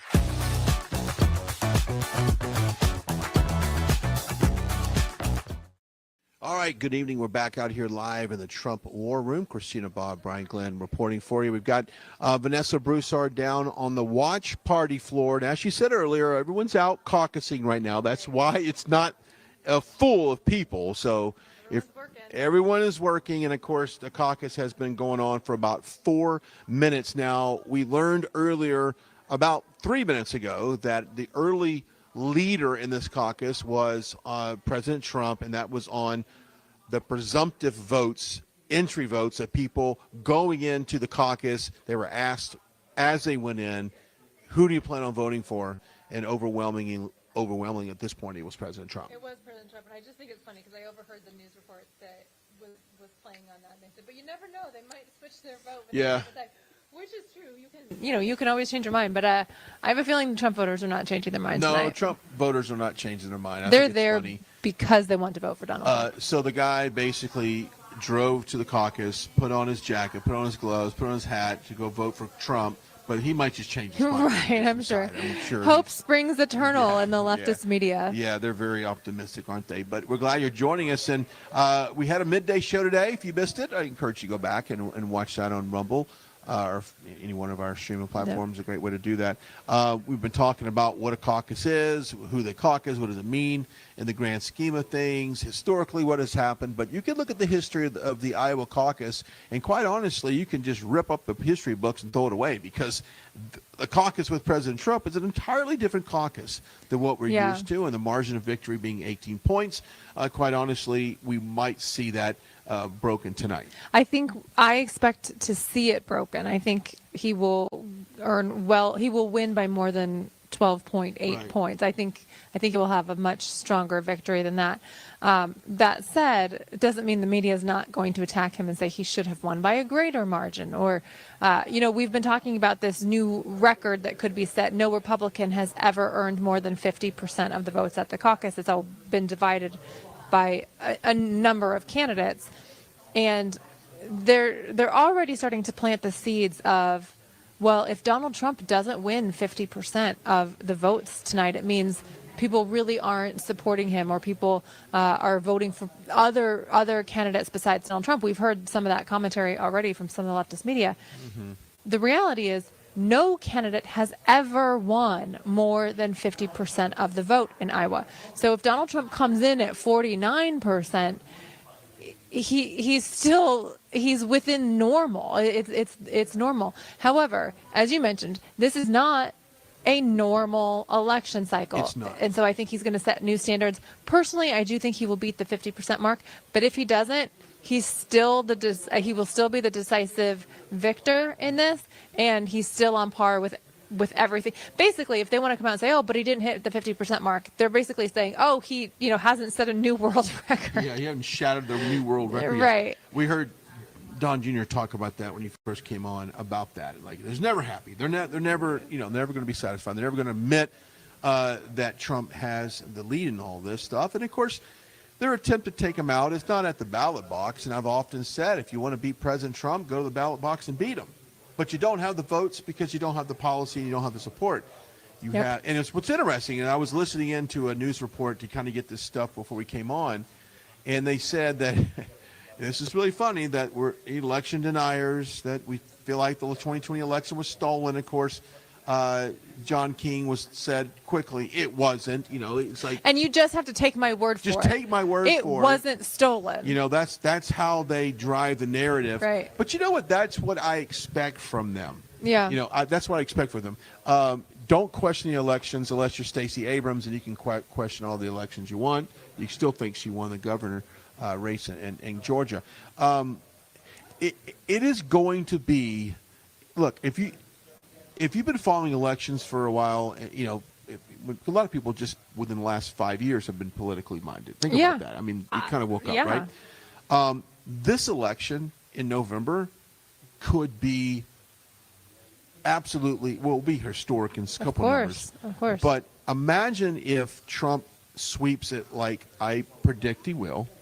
The left is going to lose their minds. They're going to say, for whatever reason, the election was stolen. If it wasn't Russia, even though they're in control of the election, they'll get a dart and they'll just throw it at a map, and whatever country it lands on, they were responsible for President Trump winning in 2024. Right. No, I think that's right. I agree with your assessment. I agree with your assessment, but let's break it down for a second, because when I say, oh no, I think Trump's going to win in a landslide in 2024, a lot of times people look at me and go, how can you say that? Everything's so divisive. It's all an illusion. It's all an illusion. And yes, even while there may be polls that are, reasonably close, 10 points apart, just think about what has to happen between now and November. They still have 4 cases against Donald Trump. I don't think they'll make it to trial before the election. The January 6th one might make it to trial before the election, but I don't think Georgia will. Maybe the Florida Mar-a-Lago documents case will, maybe. But in order to push through that and push past that, it will be so enlightening to the American people. So I'm not saying today even today, I think Donald Trump would win the election. Even if you're just looking at the polls, I think he would decisively win. But I'm talking about a massive landslide victory. That's what I think is coming. And the point that I'm trying to make is you can't look at what's happening today. You have to look at all the steps we have to go through to get to November. And once we successfully get through those, once Donald Trump successfully gets through those, there's no stopping him. I do think it is a huge just swell of support for the president, and that's how he gets that that landslide. So don't look at us saying, oh, they're crazy. No, there's actually a method to it. It's not what the polls say today, and the polls still have him in the lead today, but it's going to get even greater. Yeah, I've heard Christina talk about this before, and she says once we clear these court cases, and there's people that are probably sitting on the sidelines going, well, I feel like my vote might be wasted if I voted for Trump, assuming all these court cases, come to conclusion or whatever. Once that option gets removed from the table, it's like a NASCAR off the starting line. Yep. It's full throttle, fifth gear. It's Trump unhinged is what it is. Unhinged on that. And that's one of the reasons why a lot of the media and the Democrats are so scared, because they know exactly how weaponized the Department of Justice has been. And that's why they need so many cases, because they know, well, if he beats one, we need another. They have 4 cases out there because they're so concerned that he's going to win. And so they have to have layers of obstacles for this him. Is probably, you're not going to hear this from any other network, I would think, that type of analysis. So that's really great that you're saying that, because they know they don't have the support. And yes, that's correct. And my big thing on this is, because obviously I'm very committed to election integrity. I wrote a book about it. You can check it out on Amazon, Stealing Your Vote, the inside story of the 2020 election, what it means for 2024. But the reason why it's encouraging, in a sick and twisted way, it's encouraging what they're doing, is because they know that they don't have the election as rigged as they need it to be to beat Donald Trump. Don't sit back on your laurels and go, great, the election's not rigged. There's obviously still problems with the election, and we need everybody involved. Everybody watching needs to play a role in some way to clean up the election at their precinct level, at their county level. Please get involved to help clean up your precinct in your county. However, take a look at what they're doing and go, if they actually knew that they had totally, completely rigged the election and they controlled the outcome and there was nothing that we, the people, could do about it, would they be going through all this crazy madness? Right. No, you're they wouldn't. Absolutely right. They're doing it because they know they don't have a complete control. There are very serious problems with our election. I don't doubt that. But what they're afraid of is we, the people, getting involved in fixing it. Yeah. So we, the people, get involved and fix it. You can go to causeofamerica.org, C-A-U-S-E, causeofamerica.org, and send them your county or your zip code, and they will send you a list of conservative grassroots efforts in your county that are working on cleaning up the election, and get involved and be a part of the solution. 3 words: swamp the polls. Yeah. If you swamp the With polls, volunteers and workers too. Like Yeah. we need people working the election. It's not enough to vote this time around. Because remember what happened last time in Pennsylvania and other states. President Trump is up big time in these states, hundreds of thousands of votes. And then all of a sudden, it stops at 2 o'clock in the morning, and all of a sudden, a bunch of votes for Joe Biden Magically appear. If we swamp the polls with votes to begin with, as the great Mike Lindell would tell you, they can't mathematically outpace the number of votes. You can't just all of a sudden have 500 million votes came in for Joe Biden. When Right. there's not going to be people in this country. That's right. But it's very important that we have the election workers and volunteers working the counting to make sure that the vote doesn't stop for 3 days as they print That's more true. ballots and fill it in. So yes, it's important to cast a vote, but it's equally as important to work the polls. Work the polls as a volunteer. Work the polls as a county employee. Actually get employed by your county and work the polls. There you go. Become a part of a campaign. Do something more than vote this time around. Or, and if you can't do that, sorry, one more thing. If you can't do that, you can get a part of one of these grassroots organizations. Let's say you can't leave your house, or you're locally restricted for some reason. You can be a part of scrubbing the voter rolls. You can be a part of reaching out to the county officials to issue FOIA requests or open records requests. There's lots of things you can do. Whether you can actually work the election or not, there is a role for you to play in cleaning up the election. Please, please, please get involved and do it. Go do it. Also, go sign up for the newsletter. Go to rspnetwork.com.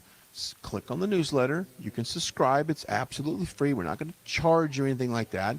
Just put your name, your email, things like that. We'll shoot it over to you. Grace Saldana, Summer Lane, Alice Caldwell.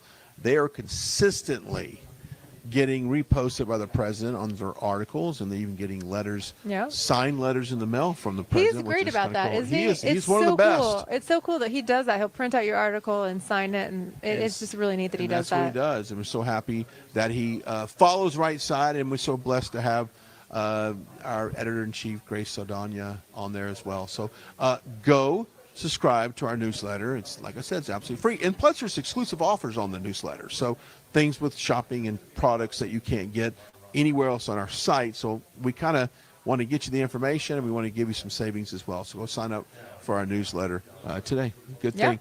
I've never, ever really been a kind of a newsletter subscription kind of guy. But I will have so many people. I mean, obviously I do now, but a lot of people, because I get it a lot on my Right Side app. But I've had people come up to me and say, "Hey, I learned about this information because I signed up for the newsletter. I'm not making this up." And so I'm like, "Okay, cool." That kind of push notification and email works.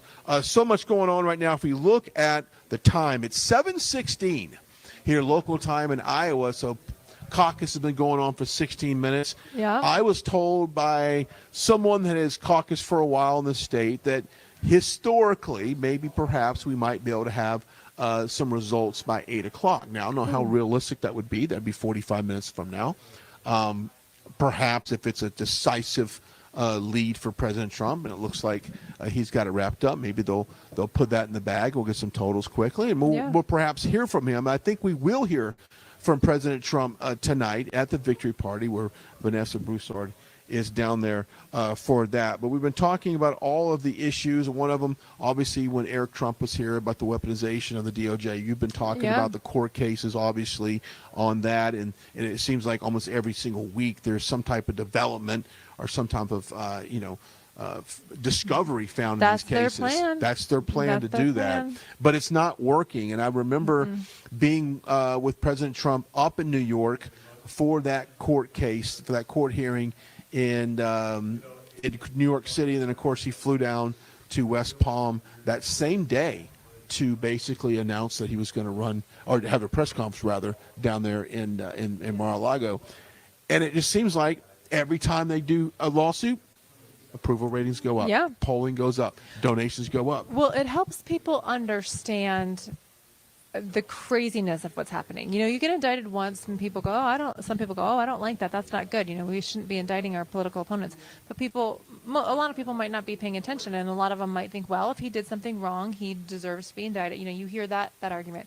But then another one comes down, and then another one comes down, and then another one comes down. And they're all from very leftist, politically active prosecutors.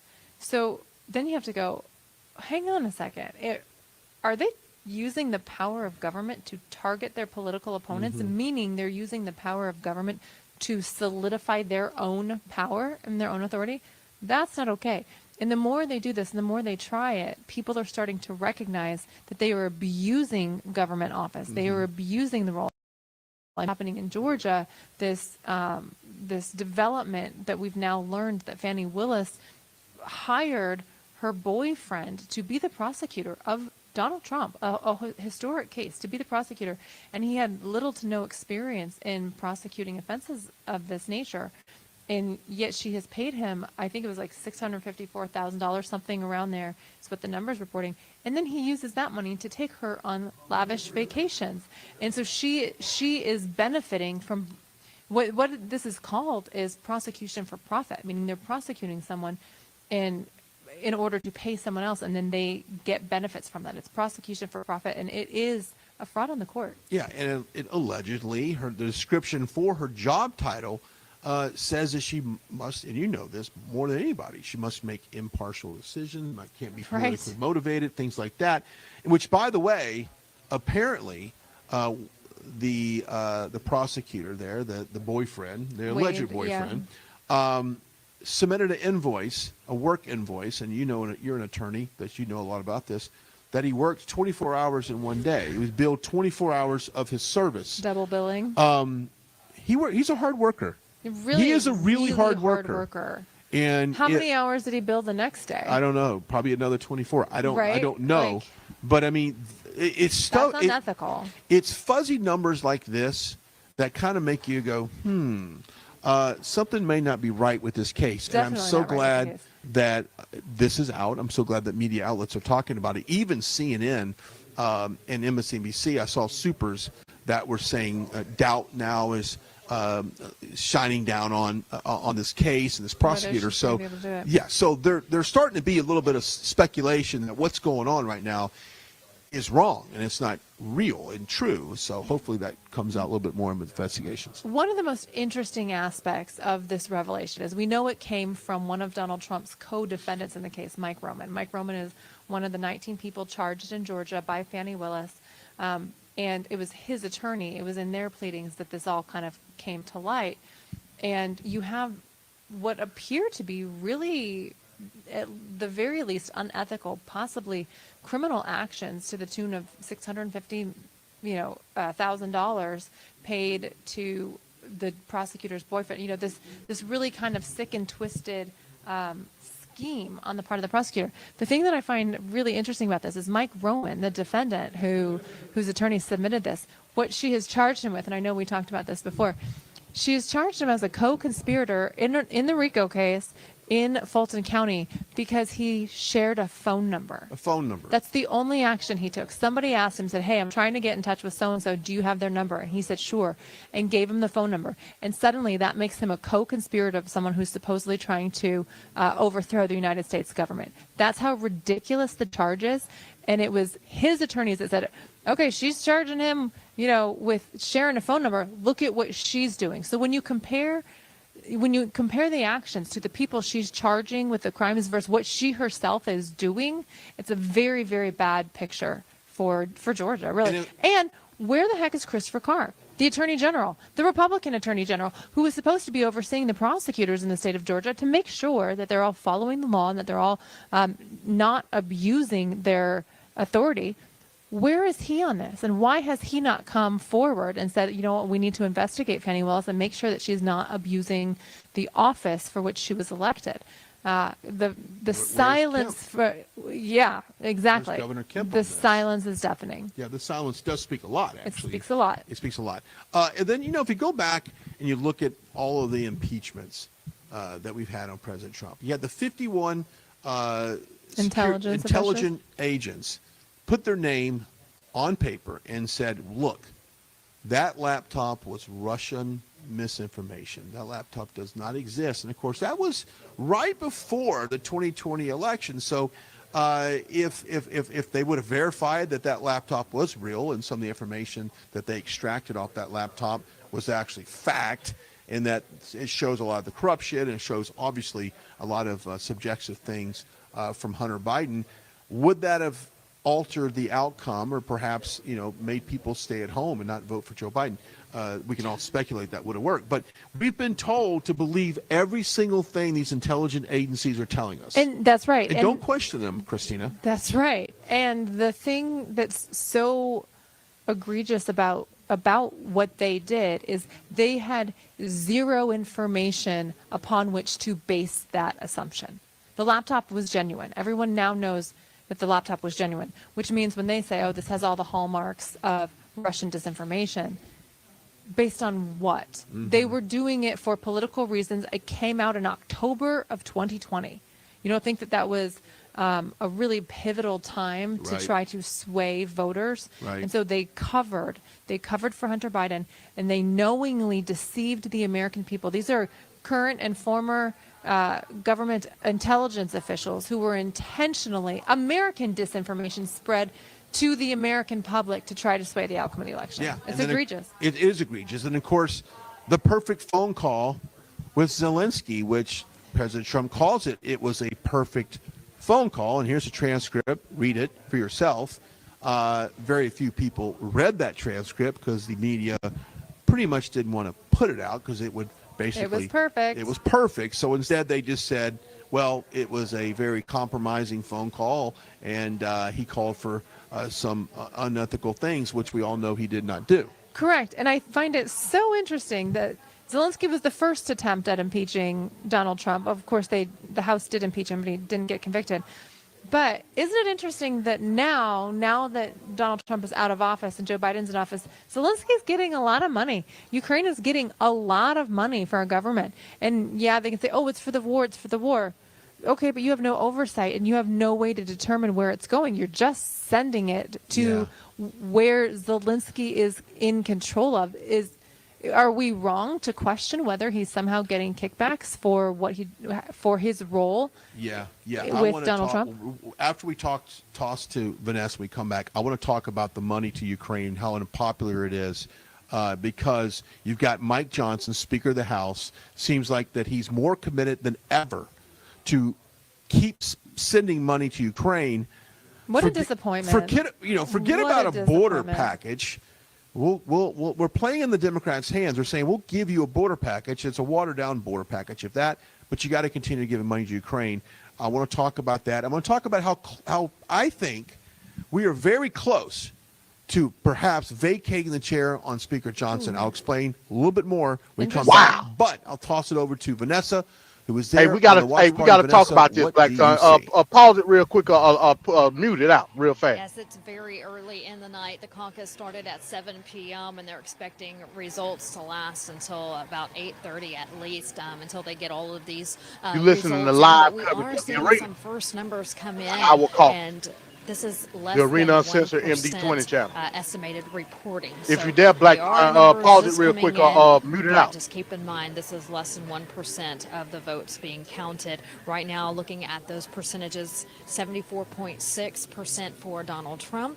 Ron DeSantis as 15.4%, followed by Nikki Haley right at 5%, Vivek Ramaswamy 4%, and of course Chris Christie has dropped out of the race. So there are some numbers coming in for Chris Christie still, according to Decision Desk, but it's at 0.3%. But again, he has dropped out of the race. Donald Trump again over 74% right now, with Ron DeSantis at 15.4%. So those are the early numbers that are just coming in.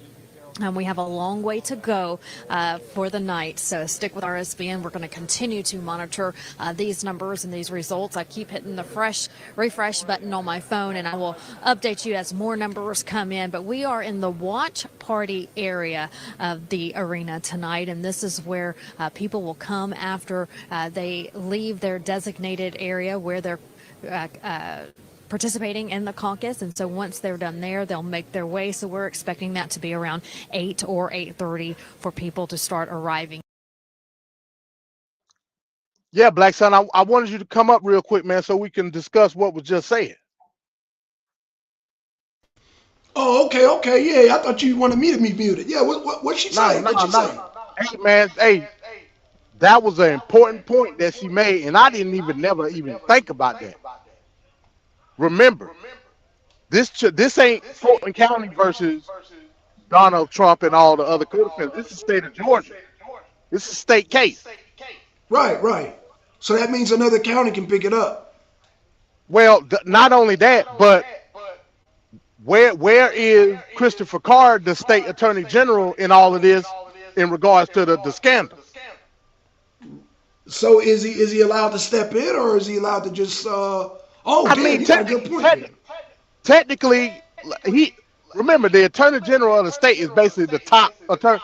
The attorney general, like the state DA. Okay. Why haven't we heard anything from Christopher Carr in regards to any portion of the trial? Now, of course, Fulton County is the one that did the indictment. Right. That's cool. But he do have the authority to either take over that case, oversee that case, or based off of his recommendation or whatever, to remove or dismiss whatever you want. Right. As far as the charges. Yeah, that is kind of weird. So he would be over. He could take it away from Fannie Willis, is what you're saying.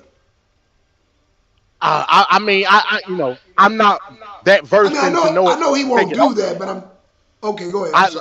I don't know what capacity that he would have in that, but I know he can oversee it. Right. Yeah, because he's the state attorney general.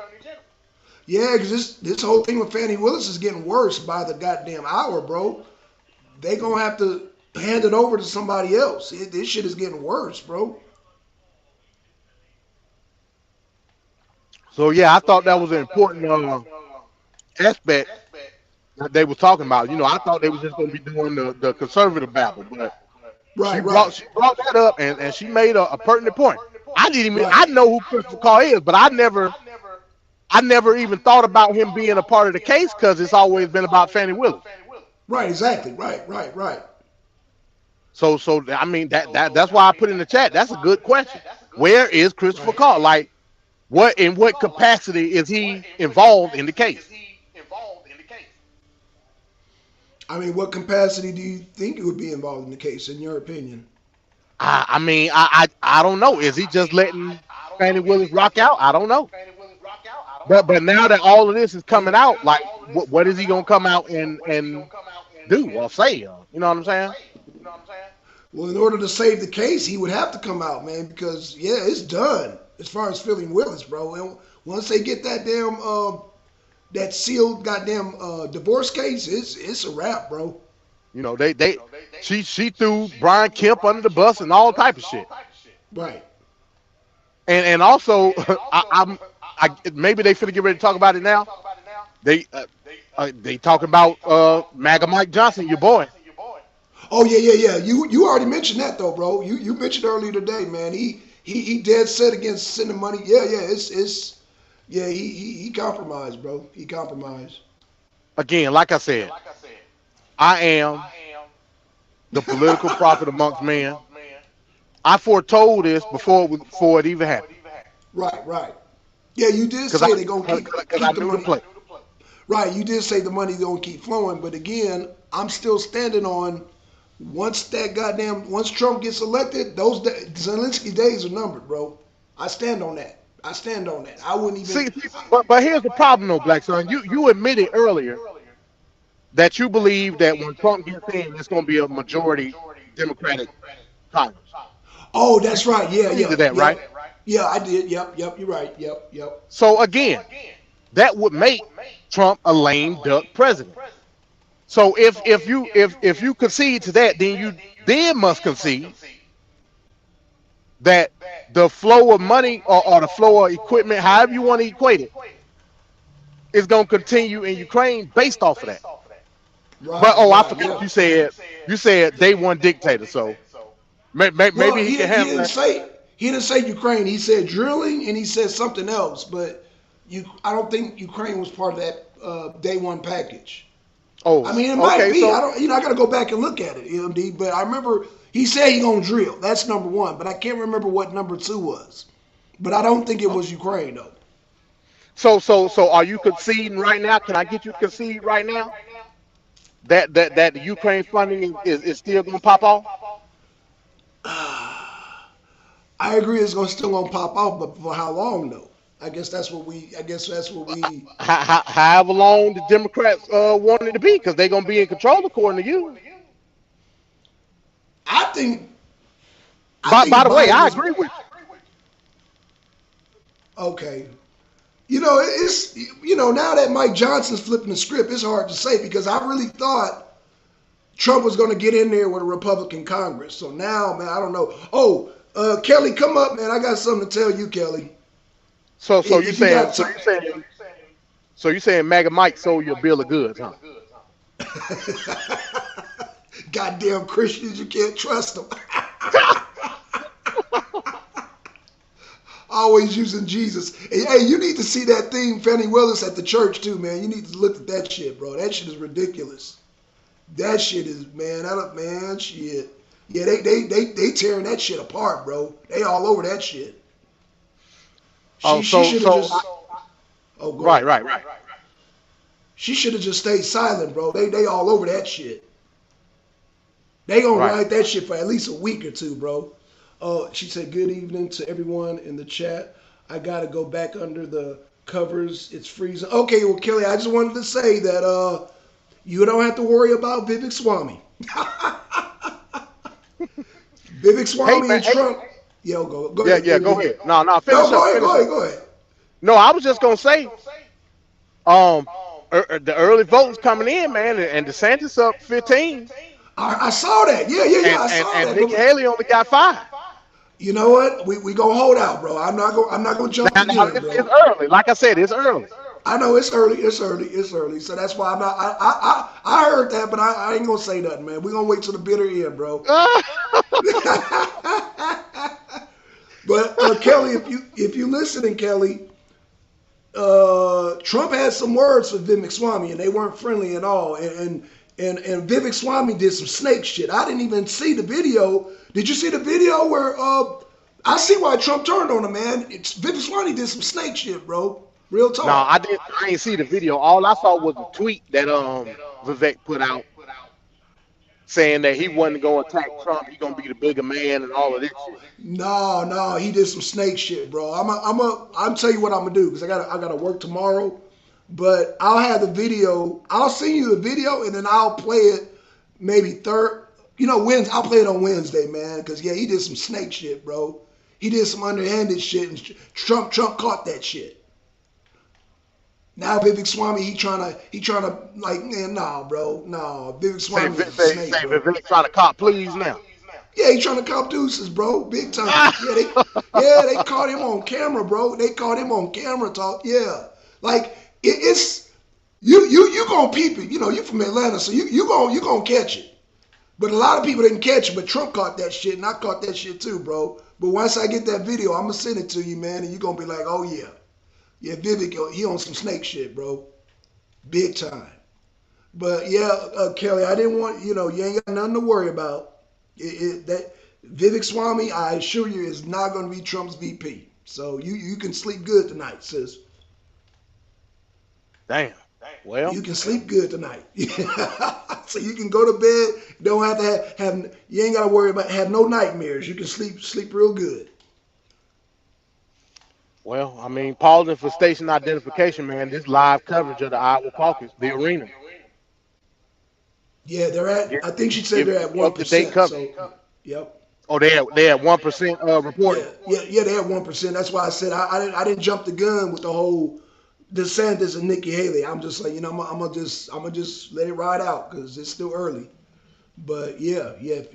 Yeah, Ron DeSantis is at 15, but like I said, it's still early. It's only 1%, so it is what it is. I seen one video. Damn, who was that? It was a conservative guy. I forget. It was a clip that I saw on YouTube. They called Vivek the Indian Barack Obama. Yeah. Oh yeah. I got videos of that. Him copying Obama too, like word for word. Yeah, he done plagiarized Obama big time. So yeah, y'all were on point about Vivek Swami, man. I was just like I was like, look, man, if Trump picks him, then it is what it is because Biden got us so fucked up right now. But hey, y'all can sleep good tonight now. Y'all can sleep good. So there it is. Not Barack Obama, but Bengali Obama. Damn. God damn, MD. Barack Obama Patel. Damn. Bollywood Obama. Bollywood Obama.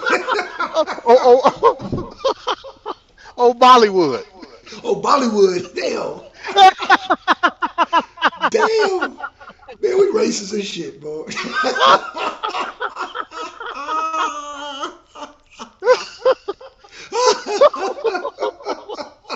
Damn. Oh shit. Oh my gosh, man. Yeah, you might get the channel struck, man. I know, Damn. Woo, shit. God damn, man. Yeah, but you ain't gotta. Yeah, y'all Trump supporters out there, y'all can sleep good tonight. Yeah, it ain't gonna be no Vivek Swami VP. You know what I'm saying? Imagine me. I was gonna take one for the team. I was like, fuck it. Hey, it is what it is. But hey, now we ain't gotta worry. Now we ain't gotta worry. Damn. Well. And they saying now you might disagree with me, and it might be a tin hat, but they saying that your boy Chris Christie was working for Trump all this time. Yeah, I don't believe that. Why he ain't endorse nobody? Again, like I said, he didn't officially endorse nobody. I conceded to that earlier. You did. But he did say that Nikki Haley was the best fit to be president of the United States. That was his own word. But he was take that for what? Huh? He was referring to the donors, the people who gave her the money. I mean, you can say that. I took it as I took it as in a perfect world, according to Chris Christie. Okay. That Nikki Haley would be best suited to be president of the United States. Now he understands, according to the hot mic, that Nikki Haley is not going to win the primary, so that don't matter. Okay, yeah. And he knows that because of what he said on the hot mic, Fox News, when he said he was going to vote down ballot. Right. I sincerely think that's what I think. To me, I'm gonna be real with you. I believe Chris Christie hates Donald Trump. Fair enough. I don't think he no double A. Okay, so you think he real with it? Okay, you know what? Yeah. I give you that. I give you that. What person have you ever heard that was a candidate for president of the United States? Never. That said they gonna vote down ballot. Fuck voting for the president. You ain't never heard that ever. Yeah, you're right. Yeah. But what's his name didn't endorse nobody either. Mike Pence. This is the weirdest shit. Well, I think that again after the primary, you gonna see people true colors because they're gonna be forced. They're gonna be forced to endorse somebody. Now, if they don't, then yeah, they true to their word. Hypothetically, after the primaries are over, we go to the general election. It's Biden and Trump. Okay. So Kelly said, I was told that Swami tried to get someone to infiltrate Trump's camp, and Trump found out. What do y'all hear? So I heard Kelly. Well, I seen a video where Vivek Swami was trying to do some snake shit. Like a woman was asking him. She's like, well, I'm just worried about Trump. And he's like, look, if you want a damn free Trump and make sure he makes the right decision, vote for me. And you take that as a shot? Yeah, that's a shot. Oh, Well, I Trump mean, took it as a shot. I mean, Trump. I mean, that's what I'm. That's okay. That's what I'm riding with. But it could be something else. But that shit was wait a kind minute. of. Did Kelly call the man Swampy? Yeah, he called him. Yeah, she did. Yeah, she did. Damn, Kelly. You another damn racist.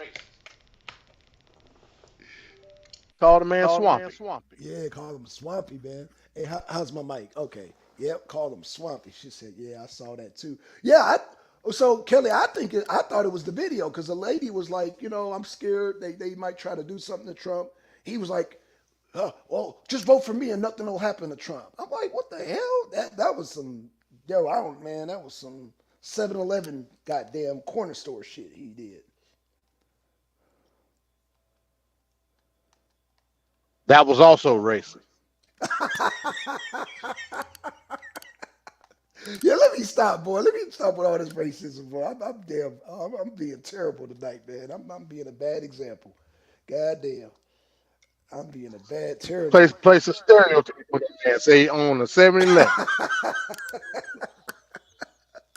I'm just saying he did a Damn. snake move, bro. That was a snake move he did. But okay, so y'all saw the video. Okay, so y'all saw the video. I just felt like I didn't see that. All I saw was the exchange between Trump and Vivek on social media. right, but yeah, you said that was the after effect. Yeah, that's the after effect. I didn't see it. Now I knew something was out there, but I didn't know what was going on with what. Right, right. Yeah, like I said, I'm a shit. I wish I could damn play the video. I gotta look for the video, man. I gotta look for it. But of course, I'm gonna send you the video first when I find it. But yeah, it was some snake shit, bro. It was some snake shit. That's all I can tell you. It was some straight up snake shit, bro. I mean, that was a no go. That was a no go. But yeah, I'll play the video. Not tonight though, but I'll play it this week. Hell, y'all might even see the video before I even play it. They might fucking play the video. Shit, who knows? But it's not gonna make news right now because right now Fannie Willis is the news. So I might have to just play that for y'all because y'all may not even ever see it. Hell, they so on goddamn Fannie Willis right now, man. They comparing Fannie Willis to a goddamn what's that damn show Lifetime special? I said, they clowning. Well, these people are clowning, bro. Especially Fox News. They clowning.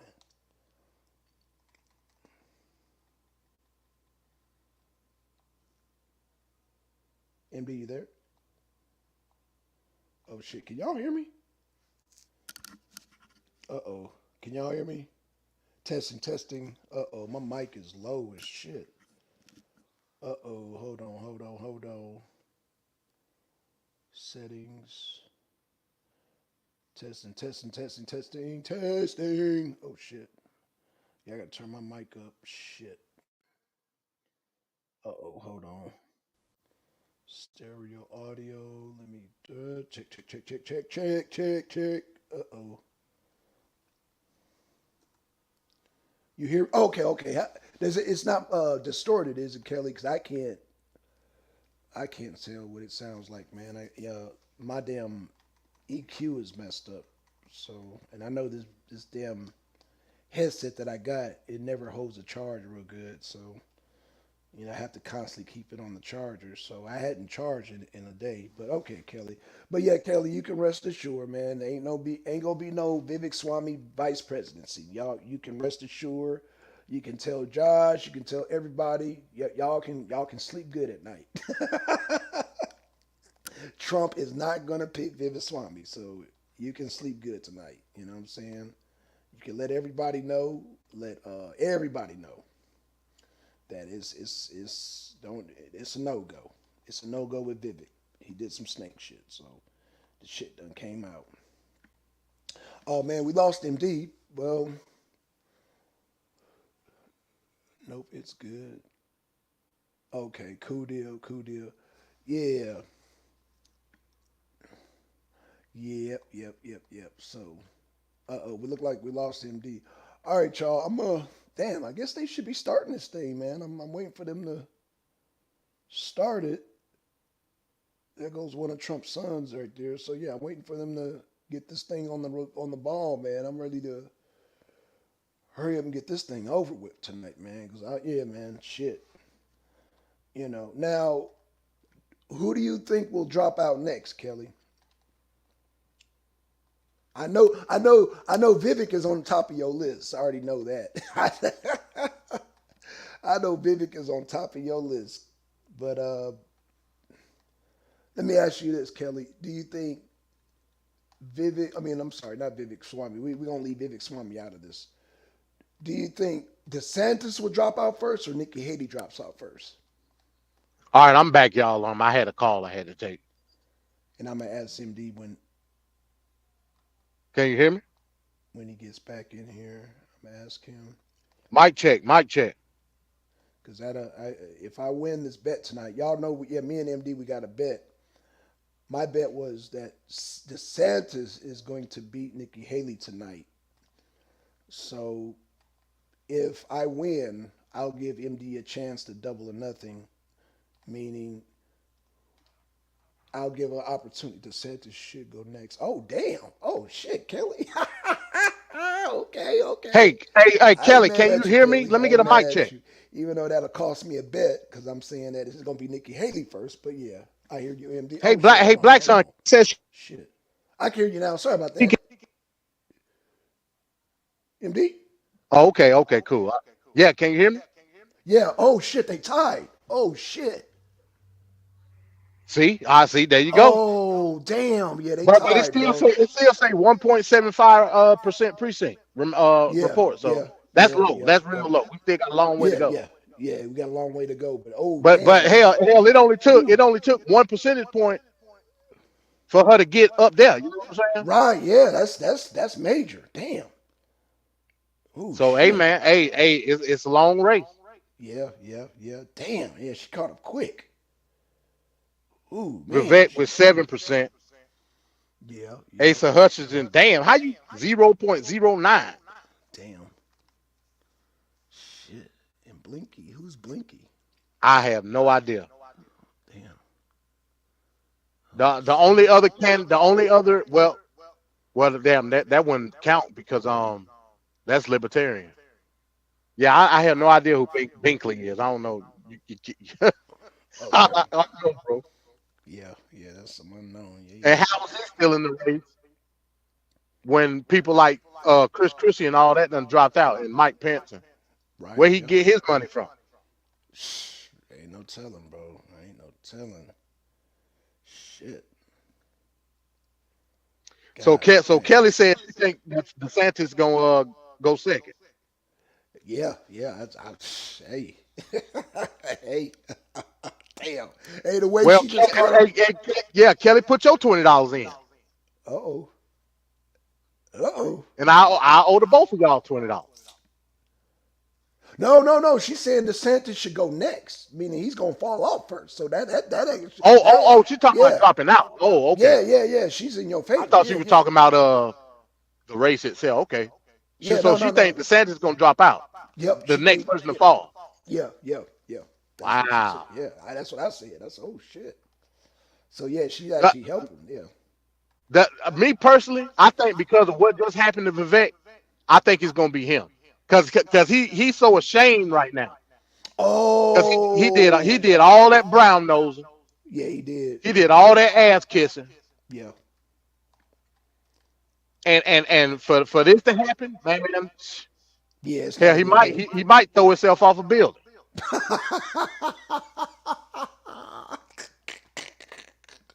Hey, you got a good point there, bro. I wouldn't be surprised if Vivek's next. I would not. He fumbled the bag. Yeah, he fumbled bad, bro. Yeah, he man. So yeah, I you know what? Yeah, I'm gonna have to say the same thing. I think Vivek's next, bro. Yeah, I think Vivek's next. I don't think it's DeSantis. I think DeSantis will be ahead here, and then Nikki Haley will beat Santos in New Hampshire. I think that's what's gonna happen. Oh yeah, that's a done deal. Like I said, I don't want to take the bet, but it's rumbles out there saying that Nikki Haley might just outright win New Hampshire. Shit. Okay. I don't want to take. I don't want to take Right, that right. bet. Sure. So don't Yeah, ask. I got you. No, that's Yeah. smart. That's smart. No, no, that's smart. That's smart. That's smart. That's smart. But hey, it's rumblings out there saying that Nikki Haley might end up winning New Hampshire just Well, outright. well, I don't know if I'm gonna win tonight, but I was gonna say if I won, I would let you double it or nothing. Let you go say who's gonna drop out first, Nikki or goddamn Ron. Yeah. I think it's gonna be Vivette. I think it's gonna be Vivette. Oh yeah, yeah. As far as the who will be next, I don't know. I mean, it's gonna be tough. I think we can't come up with that conclusion until we find out the results tonight. Yeah, You know what I'm true saying? that. Yeah, If true if that. if True that. True DeSantis that. if DeSantis do so bad Ooh. to where like it ain't really a point, he may drop out first. I don't know. Hell, before But Vivek? Shit. Damn. I mean, it all depends on what the final result's gonna be. Right, right. Yeah, that's true. That's true. That is true. You're right about that. Well, damn. Shit, man. Crazy times. Crazy times, brother. Shit. Kelly said Vivek has a lot of money and ego. That's true. Yep. She has a good point there. That's true. I mean, Yeah, yeah. Yeah, that's a very good point. Yeah, but again, I think like MD said though, Kelly, it all depends on night. If Vivek do so bad, on top of damn Trump throwing him under the bus, I don't know, but Yeah. And speaking of ego, I think his ego is broken. yeah, I think so too. You know what I'm saying? Yeah, I think so too, man. Yeah, after that, yeah, I think I mean, like I said, I saw the post on Twitter. Like he was copping pleas. You know what I'm saying? damn, it was like that. It was like the man. Let me go to it now, because I saw you streaming on Twitter too. So you got Yeah, your Twitter account up, right? yeah, got it up. Yep, finally All got right, it all up. right. Yeah, I'm about to find the tweet right now. Hold on. okay.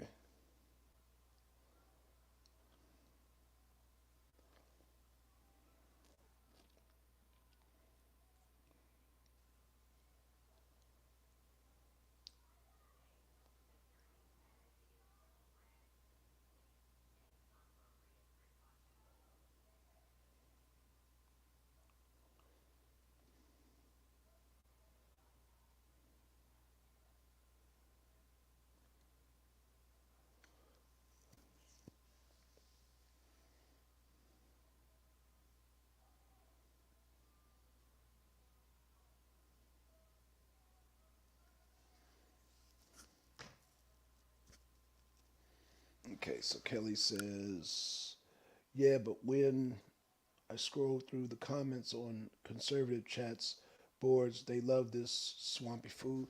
I mean, I like I said, Kelly, he's a smooth talker. He reminds me of Obama a lot. You know what I'm saying? So I could see why, he talks real intelligent, and he's a slick talker. So I get it. But what he pulled today was, oh man, no, no, I'm from the street, so you can't fool me with that dumb shit. He did a 3 card money, and no. He tried to do some slick. Oh, hold on. He tried to.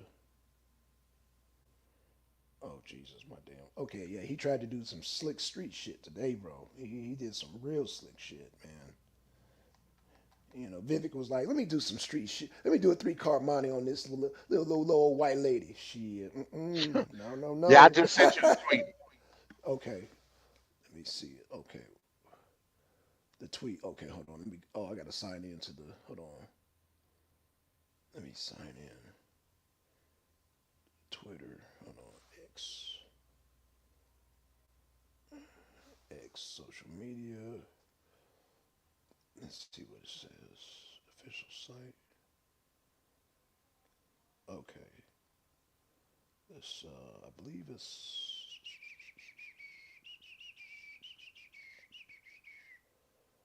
Okay, let's sign on in. X. Okay, I just signed in. Hold on.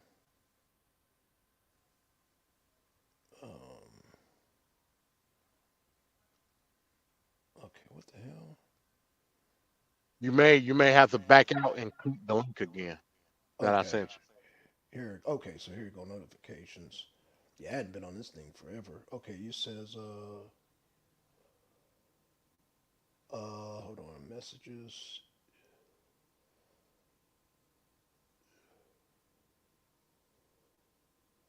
Hold on. Fight for Iowa. Uh, is it in the messages? Hold on.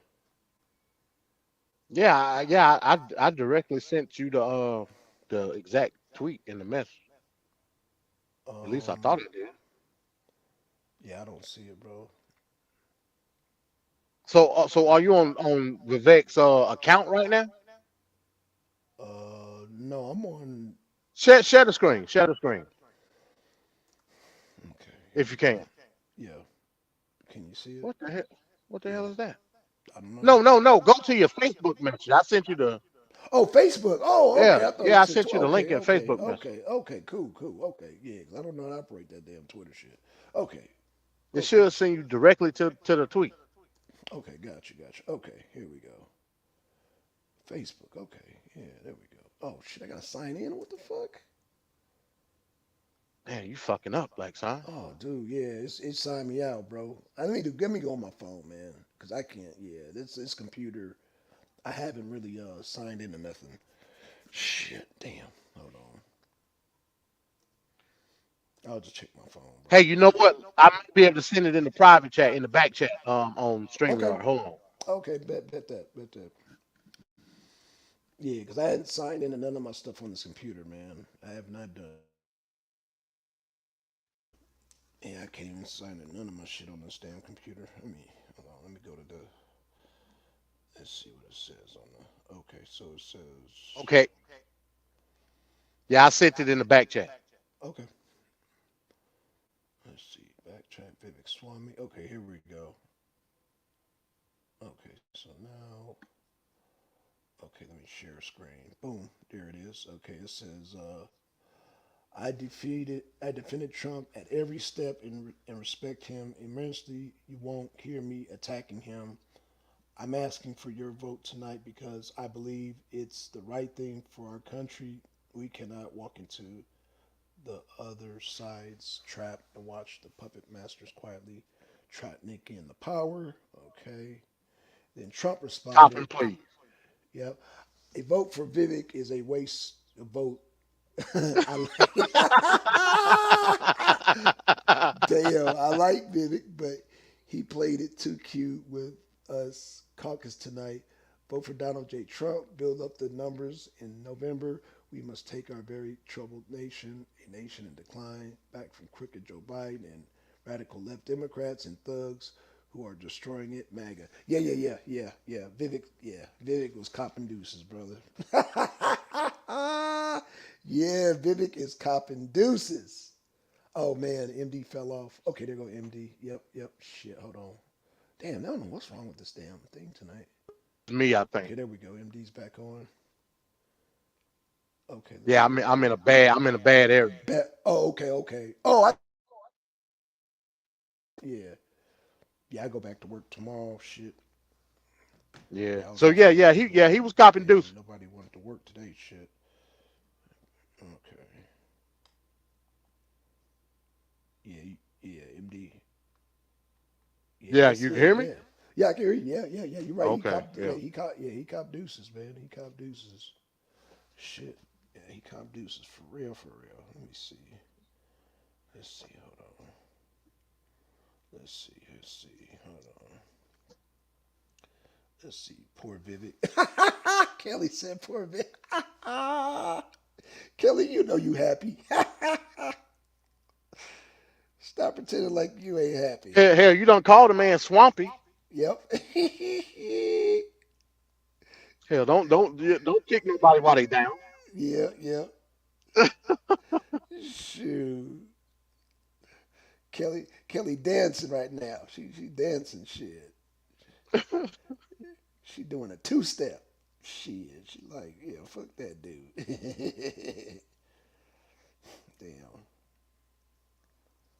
He said a vote for Vivek is a wasted vote. Wasted vote. Yeah, he said Damn. it, bro. Damn. Shit. Yeah, like you said, motherfuckers showing their true colors, man. They showing their true colors, and yeah, you called it, MD. So hey, um, like I said, I'm just man, shit. Fried churches, goddamn. Yeah, this is crazy. This is crazy. Let me see. Let's see here. There we go. MD, okay, MD's back. Hey, I don't think that's me, man. Cause can you hear me? Okay. Okay, y'all. Okay, we got MD back, man. Y'all, oh shit, hold on. Let me. Hey, can you hear me? Yeah, I Mic can hear check. you now. Yeah. Oh yeah, my bad. Yeah, I can hear you now. Yep. For some reason, when you go out and come back in, there's like a play button. I have to hit it in order to hear you. It's weird, man. Fucking StreamYard on some weird shit. But yeah, I can hear you though. I don't know what's going on with this. Can you hear me? Oh shit. Uh-oh.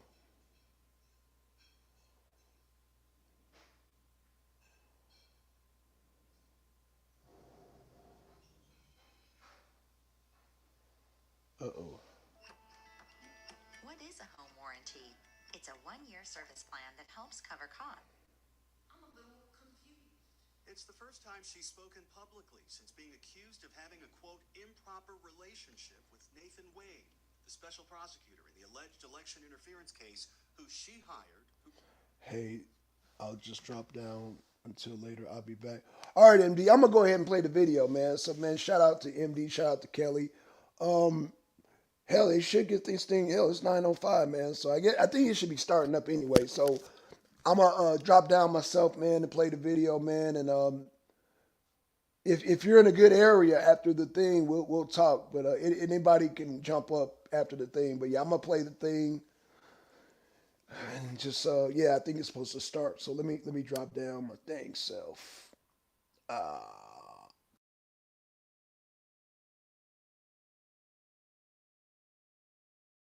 Definitely something that can save your life. Information to order that is on your screen. Don't forget to use RSPN at the checkout to receive discounts. Ron DeSantis just overtook Nikki Haley. So Donald Trump is hovering strong around 55%. Ron DeSantis is now at 19.4. Nikki Haley is at 17.2. Okay. So they basically just switched places. Okay, so he's still 55 plus. So if it was to end right now, and I don't know what percentage of that is coming in. If it 3%. was 3%. Okay, very early. But if it was to conclude right now, one would say that overwhelmingly he got 55% of the vote. Election's over. Let's just move on. We'll see if we got the 97% left to yeah, count. there's a lot coming in. I suspect that President Trump will beat that 50% threshold that has never been done in the Republican caucus in Iowa before. So right now, he just went down a little bit. It's at 53.2. There's some fluctuation as the votes are coming in. But I project that he will beat that 50% mark. Yeah. And one of the reasons why I think a lot of independents have gravitated towards President Trump is his foreign policy. Now, if you look under his administration, we had no new wars at all. Matter of fact, we didn't have any casualties in our military under his administration. And of course, under the Biden administration, it has been conflict after conflict after conflict. And we can talk about Ukraine, we can talk about the escalation in the Middle East with Hamas and in Israel, and we have Yemen. And of course, Junior was on earlier, talked about that missile. There was a strike on a shipping container. All of this is going down on a very weak foreign policy watch, and that would be Joe Biden. Joe Biden has about as much foreign policy experience as a construction worker walking out there on the freeway right now, which is basically none. Right. There's no there's no success for that. There is no plan for that. It has been corruption after corruption. That is his foreign policy, is corruption. And so what has happened is you've seen all these world leaders and some of these terrorist organizations take advantage of the fact that we have a very weak leader in the White House. That's true. And, you know, remember when he met with Kim Jong-il, and it was one of these things where it was like he's going to go to North Korea and he's going to start a nuclear war. Remember that? You're talking about Donald Trump? Yeah. President Trump goes over there. We're going to have World War III. Yeah, that was before he took office. Before he took office, that's what they were saying. Didn't happen. Nope. Didn't happen. The opposite happened, actually. Mark Cuban, as soon as President Trump really started to gain traction in 2016, came out and said that if President Trump is elected, we will see the stock market just absolutely crash. That's what he said then. And it became a battle of, in my opinion, the billionaires. It was like they just wanted to say, well, you know what? His plan is not good. I have a plan. And so that's kind of how that played out there. People know that his plans work. They know his foreign policy works. And so I think that's why you're seeing more independents that didn't pay attention to the news in the news cycle back in 2016. Right. And now go, wait a minute, I think we have something here. We're going to be on standby because I just have a sneaking suspicion that we might have. There's things happening around us that could indicate that we could get a visitor, a special guest, guest. And if that happens, we will definitely do what we can to cover that here in this room. Yep. So if we're able to swing it around on this camera, great. If not, we will make sure that we will toss to Vanessa and we'll get some video. We'll be able to feed it in. But it's a very historic night here. I mean, obviously, this is game day. Okay, let's go ahead and toss it to Vanessa real quick, and then we'll see what's happening here. Vanessa, what do you see?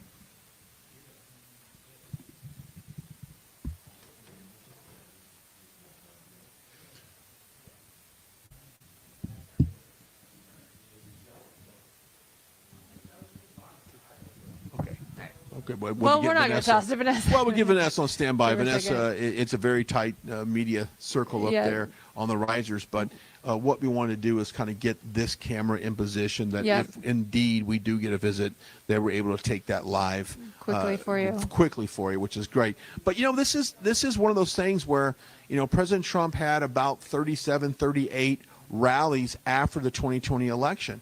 And he went around the country and he talked about his policies, talked about how destructive Joe Biden's going to be. This was right after the election. And of course, you fast forward 3 years from there, we do know that everything he said would happen happened. He told us exactly we'd have $5 gas. Trump was right. Trump was right. We heard it. Do we have $5 gas? Yes, we did. Do we have a broken border? Yes, we do. Do we have international conflicts? Yes, we do. He told us what was going to happen.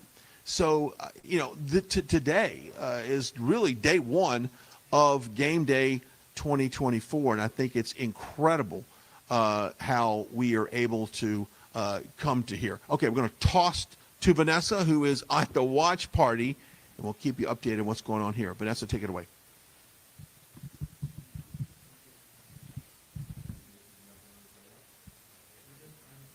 I think that's a smart move. Hear me? We're good?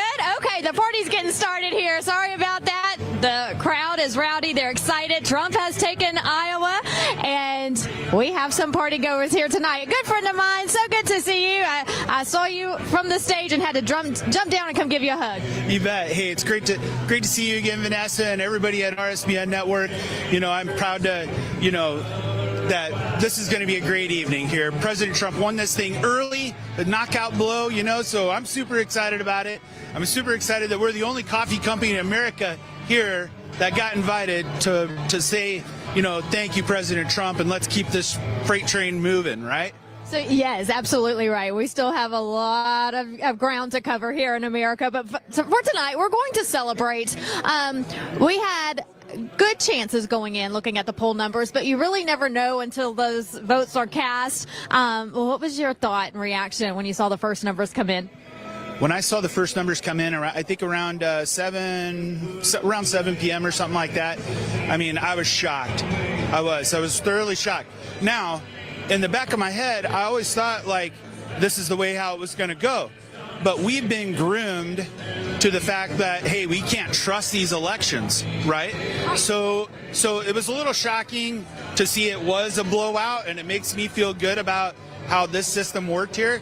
So I don't think President Trump could ask for a better outcome on this evening, so I bet he's super excited, and the people of Iowa obviously are excited. Yes, we want to thank the people of Iowa. They came out in full force. And, of course, the caucus captains, they've been on the ground working hard for weeks on end, making sure that the people in their district and in their community get out to caucus. I want to introduce Mr. Fry here. He is going to be running in Nebraska. Is it District 2? Congressional District number 2. We're looking at launching a campaign.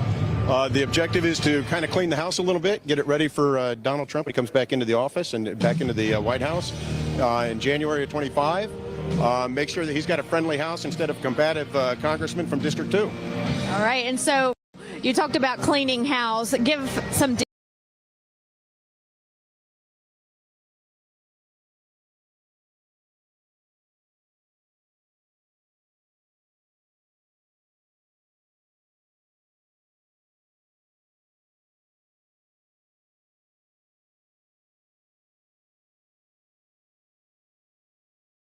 Okay, there y'all have it.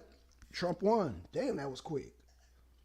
Trump won just that quick. Wow. MD, if you can hear me, we just got off and boom, he just won that quick. So Ron DeSantis and Nikki, hold on, let me bring this back up for MD so he can see it. So he can see it himself. Let me do a share screen so MD can see it. It's official.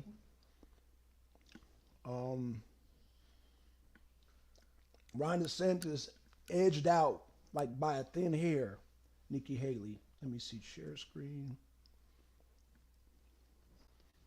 Just so everybody can see this. Damn.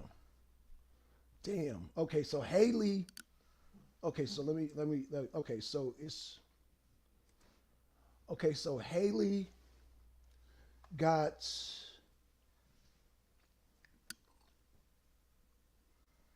Hold on. Haley got, oh shoot, hold on. Okay, y'all can see it. DeSantis, can I blow this up? I need to see if I can blow this up, man. Shoot, can I blow this up? Nah, I can't even blow it up, man. So I'll read it. Okay, so this is for, okay, so Trump got 57%. That's a blowout. Ron DeSantis got 17.35. Haley got 17.15. So there you go.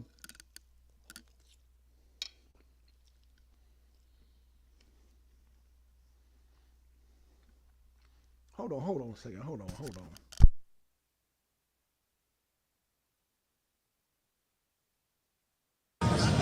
That's what the rest should do as well. Yes, I hope they do. We'll see what happens. But there's popcorn right there. Grab the popcorn because this is going to be a show. We'll wrap it up here and we'll send it back over to you. Thank you. Oh, they're not? Okay, so they're telling me that they are not done. I think they're not ready over there. But yes, y'all go have a great time. We'll continue to pan the crowd and show everyone that this party is kicking off. So good to see you. So nice to meet you. Good luck on your campaign. Yes, thank you. All right, so you see people are starting to show up for this event. It's very fluent right now, as you can tell, as the party is just getting started. I jumped off the stage, and next thing you know, I was live on air, and I'm not thinking that my IFB is working, but that's okay. Just follow us here on Right Side Broadcasting Network. As we get the party started here, President Trump will be speaking behind us any minute now. He is in the Trump war room with the Trump family. I know Eric is in that war room as well. So is Eric and Jr. is there. Kimberly Guilfoyle is there. They've all spoken to Right Side Broadcasting Network today, interviewed by Brian Glenn. So it was great to see the Trump family here for the big win tonight in Iowa. Looking at the latest numbers, the numbers aren't completely in yet, but projected winner from Right Side Broadcasting Network is Donald J. Trump. So just to say that is wonderful to say. I'm also having a problem with my internet right now. So as the people start coming in,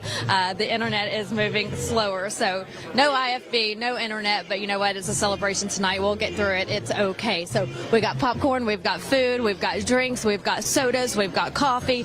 The people here are celebrating. They're happy. If we can get our cameraman to start panning the crowd, kind of show you the people trickling in here as I step to the side. People of all ages coming in to celebrate tonight. So this is the watch party stage. This is where President Trump will speak here in just a little bit.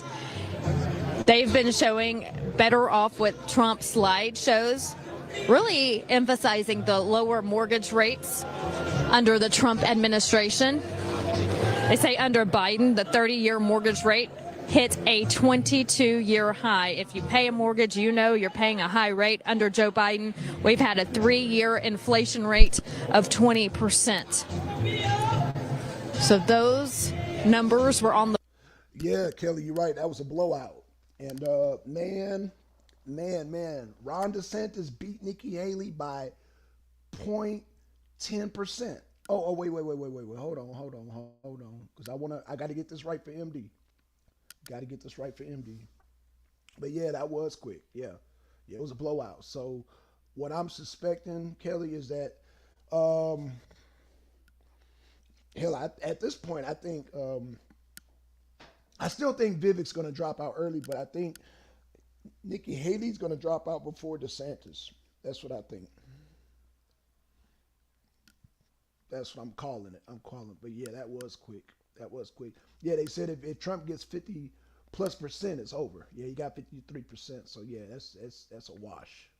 That is a wash. That is a wash.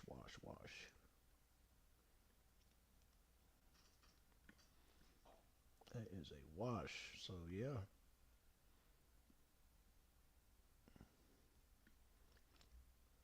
It was 53%. Oh shoot, wait. I'm sorry. Oh man, I know my mic was low. Trump won at 53%. Ron DeSantis was 7. Hold on, let me read it. Okay, so Trump was 53.8%, and Nikki Haley. Okay, Ron DeSantis was 17.35. Nikki Haley was 17.10. So she lost by like 10% to Ron DeSantis. So yeah, she lost to Ron DeSantis. So yeah, MD, if you're there, you can double or nothing. If you want to do double or nothing, yeah, there you go. Yep.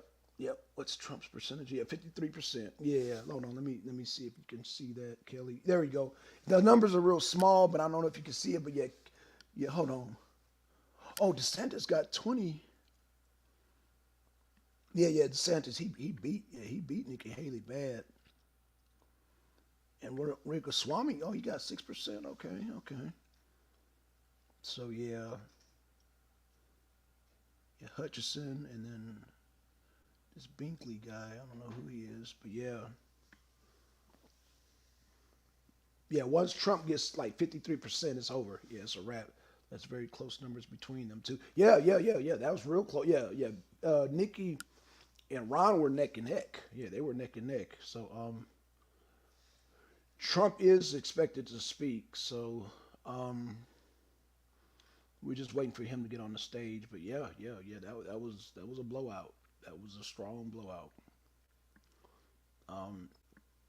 I'm predicting Trump is going to blow out. Now I think, yep, there you go. DeSantis, yep, he beat Nikki Haley. Yep, damn. Yep, there we go. There we go, y'all. There we go. Hold on, let me play the audio, Kelly. I'll play the audio so you can hear it. Hold on. November. So good job to all of the caucus captains and also all of the volunteers who have helped Donald Trump get this win tonight in Iowa. All right, we are still reporting live to you from the watch party. President Trump will be speaking here in just a little bit for this crowd.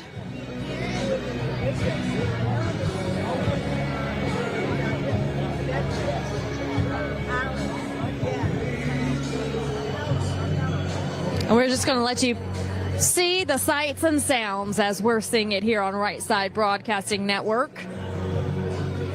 A lot of happy people ready to celebrate. You can see on the big board, Trump wins Iowa.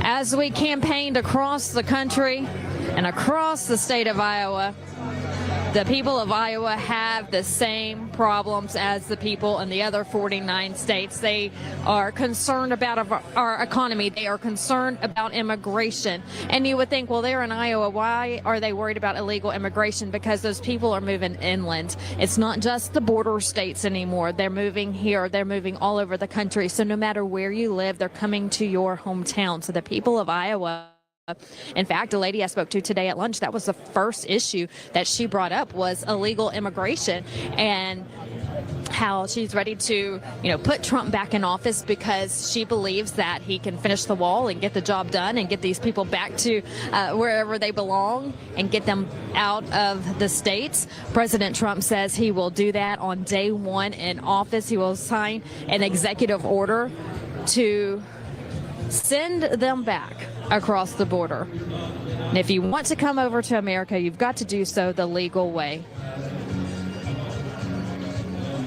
And so that's what a lot of people here in Iowa are concerned about. The same issues as the rest of the country.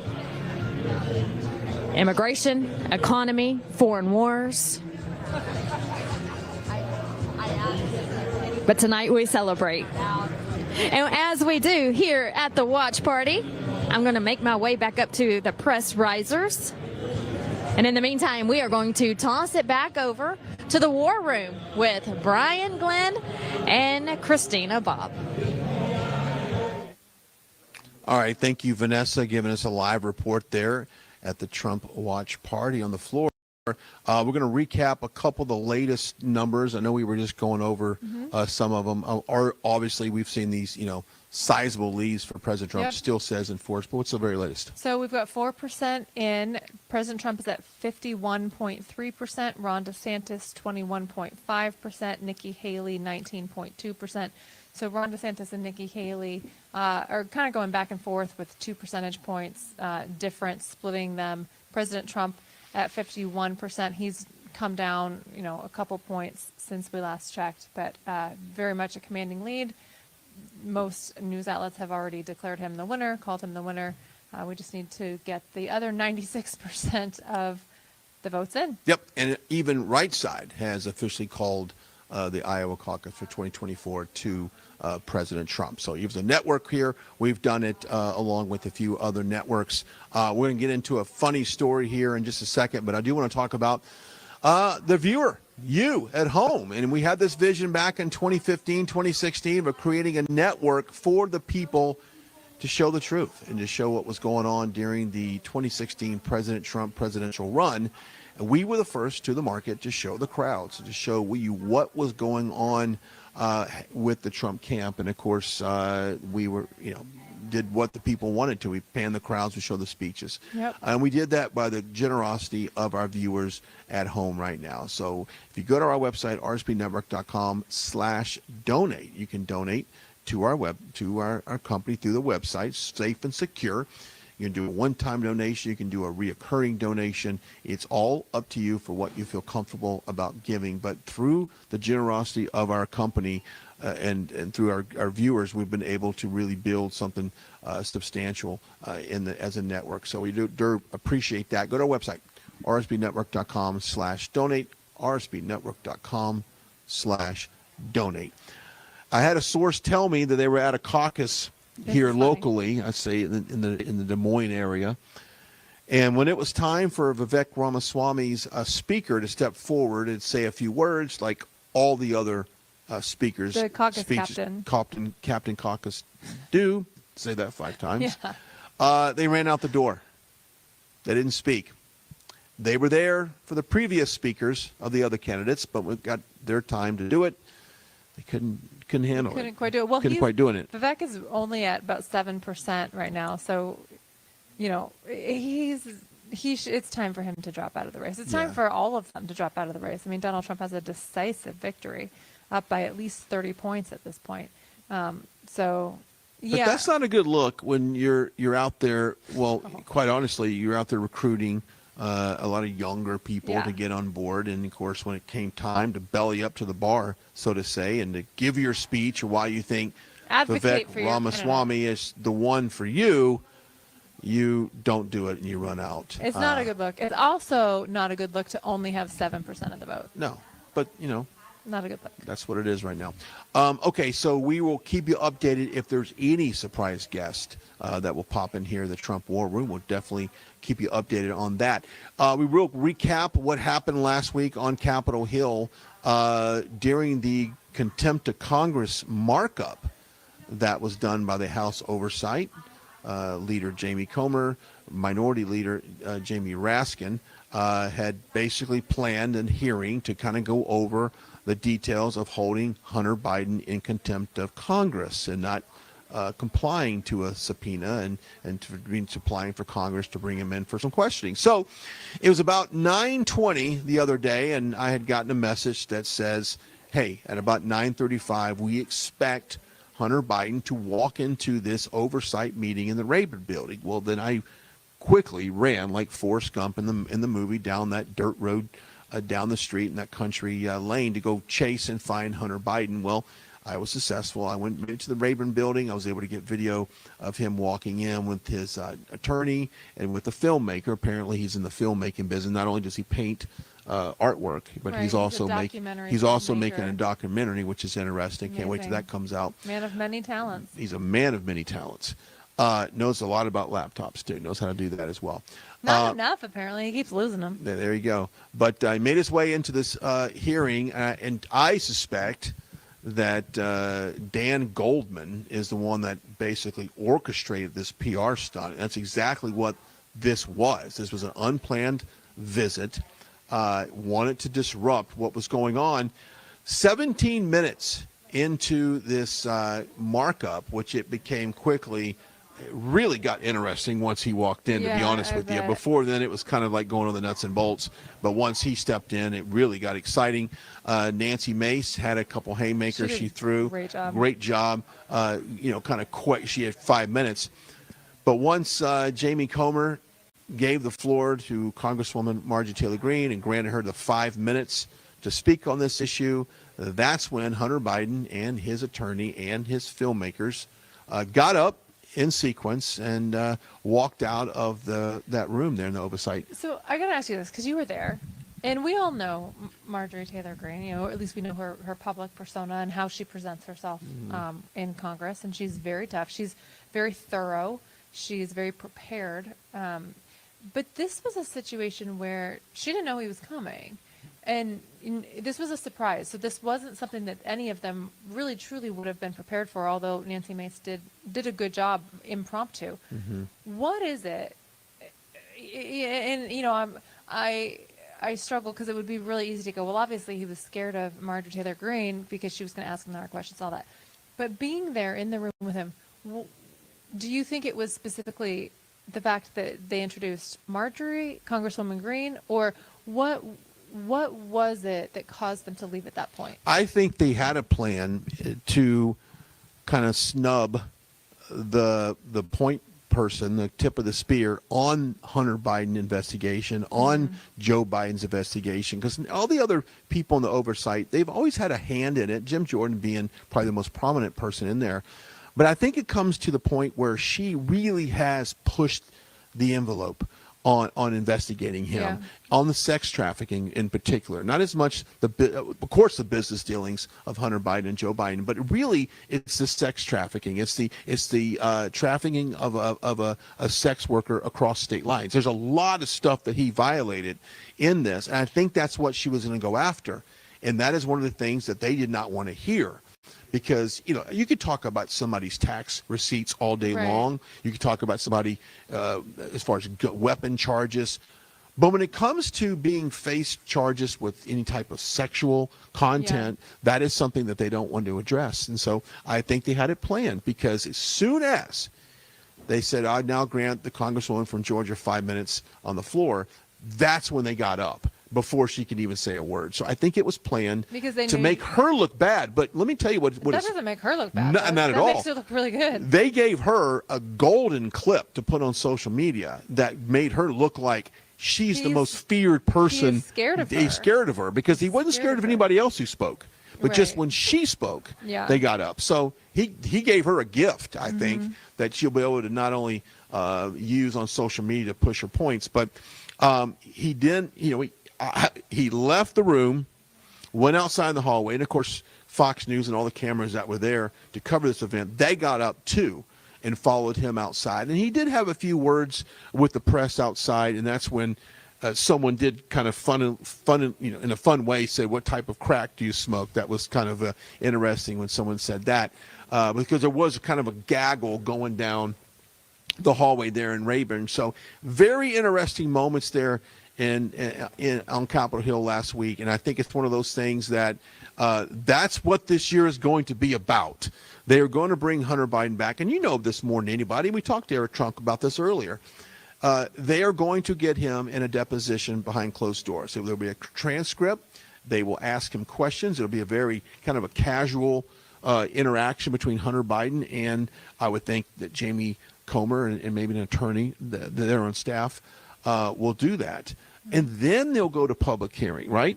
That's usually the format, right? Because Eric Trump has spent more time, and Don Jr., more time in deposition for hours behind closed doors. Yeah. But for whatever reason, if your last name is Hunter Biden, if your last name is Biden, you don't have to do that. From a legal standpoint, and you're an attorney, this is not out of the ordinary right now. I mean, this is extremely out of the ordinary if you're not complied to a subpoena Right, to that begin is- with. Yes. Okay, but having him do a closed door deposition with transcript followed up by a public hearing, that's customary. Am I right? Yeah, I mean, most of the time when you depose someone, you don't put it on primetime news. For normal investigations, they subpoena people. I've been subpoenaed by Congress and testified behind closed doors. That's in the January 6th stuff. Everybody can see it. But for example, for the January 6th investigation by the unselect committee, as President Trump likes to call them, the vast majority of those interviews and interrogations and depositions were done behind closed doors, and now they've all published the transcripts. The only ones that were done publicly were the ones for primetime show that the unselect committee wanted to air and wanted the public to see. The rest of them were all done behind closed doors because that's how you do an investigation. You don't necessarily air everything you're doing. You don't want everybody to know exactly what you're doing at any given time. So it's not uncommon. It's actually very normal to do it behind closed doors. What's not normal is Hunter Biden and his attorneys demanding that Congress do things the way that they want to do them and saying, if you don't do what I want, we're not going to comply with your subpoena. Well, let's ask Steve Bannon and Peter Navarro how that works out. How that worked right? out for them. So, yeah, I mean, they both were facing convictions. So, Yeah. I mean, it's just a complete double standard if you're a Biden or a Democrat versus a conservative. But I think that plays in the hands of basically the prosecution on this. It makes it look like there is and for President Trump, because it looks like there is a double standard in our justice system, and I think it plays well on independence. All right, let's stop and pause and talk about our friends over at Tax Network USA. We'll let you get the very latest on those results. Who doesn't play around the IRS? They will not play around. If you owe back taxes, if you did not pay your taxes for the last 5 years, do not stress, do not feel like you're living in a ticking time bomb there. Our friends at Tax Network USA can help you crawl out of any tax issues that you have, no matter how big or small, no matter how long it's been since you paid your taxes. The IRS in time's not on your side. The IRS is not on your side.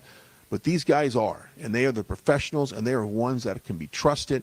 A lot of our viewers have turned to these guys. The information to get involved and to help them with your taxes is on your screen. The website, tnusa.com/RSBN. Very special offer if you go to that website and put that in there. They have 14 years of experience of doing this, so they know what they're doing. And like we said, the IRS is going after not only conservatives, but they're going after everybody. We have a financial crisis in this country, and they're going to make sure they collect on everything. Go check it out, tnusa.com/RSBN, Tax Network USA. What is the very latest? It's hovering about the same. 4% are in. President Trump still has 51.4, Ron DeSantis 21.3, Nikki Haley 19.2. So it's staying about the same. It's about the same. And of course, we've talked earlier about the margin of victory. Go back to Bob Dole back in the good old days when he ran and he won by 12%. That was the margin of victory there. If it stopped right now, he's got the 12%. Oh, yeah. And some. He's got 30%. I got 30%. I said it would be closer to 20%, and just based upon what I've seen out of the campaign trail. So we'll keep an eye on that. We're also keeping an eye to see if we have any special guests to come in here while we are live in the Trump War Room. What a great place to be. We're going to send it over to Vanessa Broussard, who is live in the watch room. Vanessa, what are you seeing? The party continues. The party continues here in the watch room. We are anticipating President Donald J. Trump to take the stage here any second. And these people here, they are ready for him. Okay, a group that comes to every Trump campaign event are the Front Row Joes. They were nicknamed the Front Row Joes by President Trump because they're always first in line and they're always front row. I have Mike and Sharon with me today. The party's getting started. How excited are you? I can't describe it. There's no words. This is just the start of the best that's yet to come. Absolutely. How are you feeling, Mike? This is awesome. This is like a rally. I mean, everybody's pumped up. The energy in here. Donald Trump won Iowa. He's going to win New Hampshire. He's going to win the whole United States. He's going to be the 47th president. Right here. There you go. He's ready for 47. So we're looking at New Hampshire. Does that concern you at all, or you think it's going to be a clean sweep as we keep going? I think Donald Trump can win where he says he's going to win. And he says he's going to win New Hampshire. He does everything he says he's going to do. He does, doesn't he? He's very good at that. He's always right. Yes, he is. He's never wrong about anything. And so let's talk about, the campaign trail. This is straight out the gates of 2024. At midnight on January 1st this year, it was a different New Year's than years past. I felt like as soon as the clock struck midnight, I was thinking, here we go. We are in 2024. We've been waiting for this a long time. So let's talk about that, because you've been on the campaign trail with the president. This has been a long time coming. Yes, it has. I went to my first rally when he was running in 2016 in North Carolina, and it was wonderful, and I knew he was my president. So I'm supporting him. I've never wavered a breath. He's my president. What makes him your president? Because he's working for me. He's working for me, my kids, my future, my goals, my morals, my standards. He's working for my lifestyle. And he delivers on his promises. Every promise, and you see it every day. You don't wonder what he's doing. You know he's putting America first. And I always wonder too. We know he's putting America first, but does he sleep? Because every time I see him at an event, or I go home after an event and I'm tired because I have another Trump event the next day, he's on Truth Social posting and posting and posting. And I think, when do you sleep? But he does it because he cares about this country so much. He's ready to save it. So what sleep? I know. I don't think he knows what that is. But his work ethic is beyond compare.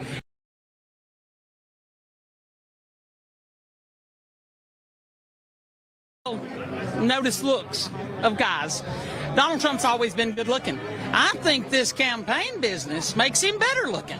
He just gets better looking every rally. Like a fine wine? Is that what you're saying? Okay. You would think that the strife and the turmoil would wear on him, but it doesn't.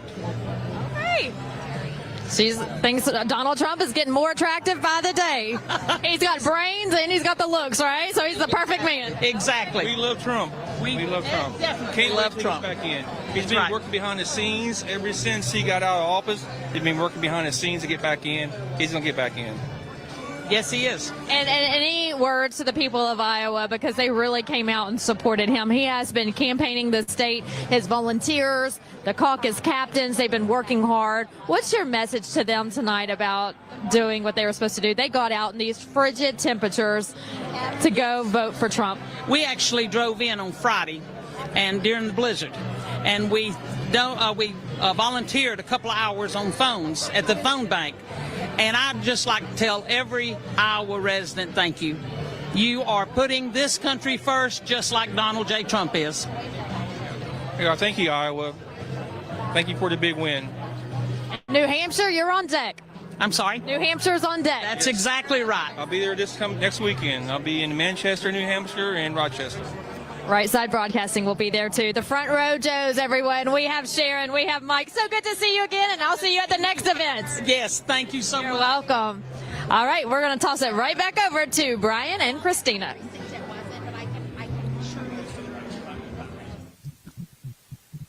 All right, thanks, Vanessa, for that live update from the Watch Room.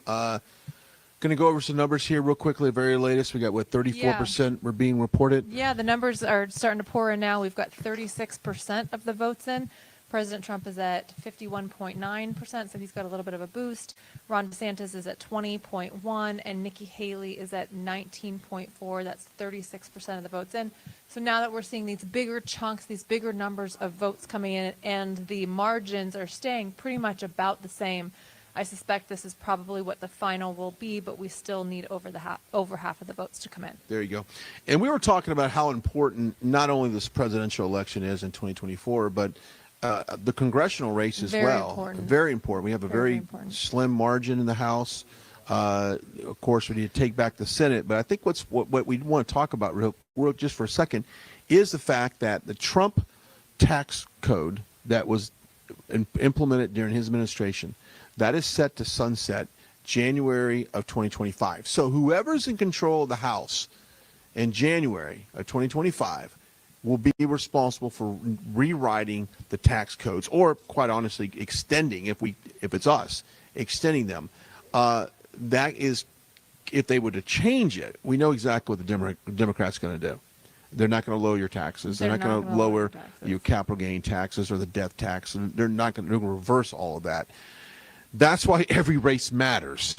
That is why every race matters. And I think what's particularly important for 2024, I think the primary elections for Republican areas is really, really important, because we have got to clean out the Republican Party. Yes, we need to win seats. We need to flip seats where we can. But we also need to flip rhinos to MAGA patriots, because the biggest obstacle, the absolute biggest obstacle that President Trump and his administration and everybody pushing the America First agenda has come up against is Republicans.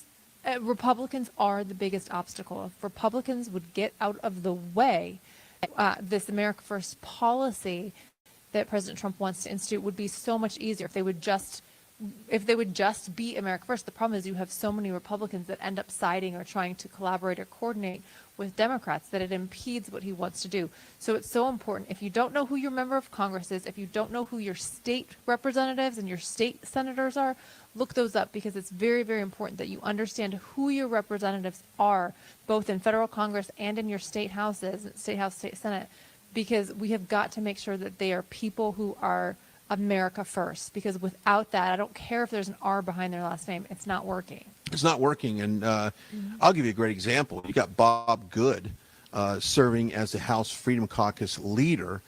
Well, guess what? Bob Good would block every single Trump agenda that he would want to put in place, and that would put the House Freedom Caucus in kind of a turmoil, because, yes, there are some very patriotic America First people in the Freedom Caucus, but when you head it up, or the person that's in charge of it, the point person, when they are an outspoken Trump hater, then I don't know what you expect to happen through all of this. And I met a gentleman yesterday who was going to try and primary Bob Good, and I said, well, you know what, good luck. I mean, I just, sometimes it's hard to beat an incumbent like that.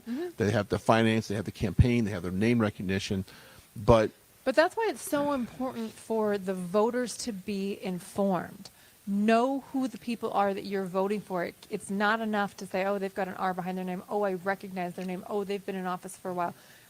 It doesn't matter if they're not voting the way you want them to Right. vote, if they're not America First. And we talked about, what is it, Liberty Scorecard. Liberty Scorecard. Check it out. It's actually fun to play around with it and see how the various members are voting. But check it out. See how they're voting. And you might be surprised because some of these members who may have great name recognition are not, quite honestly, this is a senator, but Senator Langford in Oklahoma. I think he's a great example. He is not MAGA. He's not on board with America First, but he has name recognition and he is popular in Oklahoma. But I would bet that the Oklahoma voters don't realize all the things that Langford is voting for and working towards. Like right now, he's working with Chuck Schumer to come up with a border policy that allows 5,000 illegal immigrants to come in a day. Well, so you're basically saying 5,000 people just get to break American law, and you're going to write that into law? That's like saying you can shoplift up to $750 a day. As long as you don't go over that, we're not going to arrest you. You come back tomorrow and steal another $750. This stuff is a joke. And let me tell you something. Any House Republican can get on the floor and do this flaming hot 5-minute speech on C-SPAN, and you clip it and you put it out on your social media and you try to get you fundraise off it. Let me tell you something right now. That's what they do.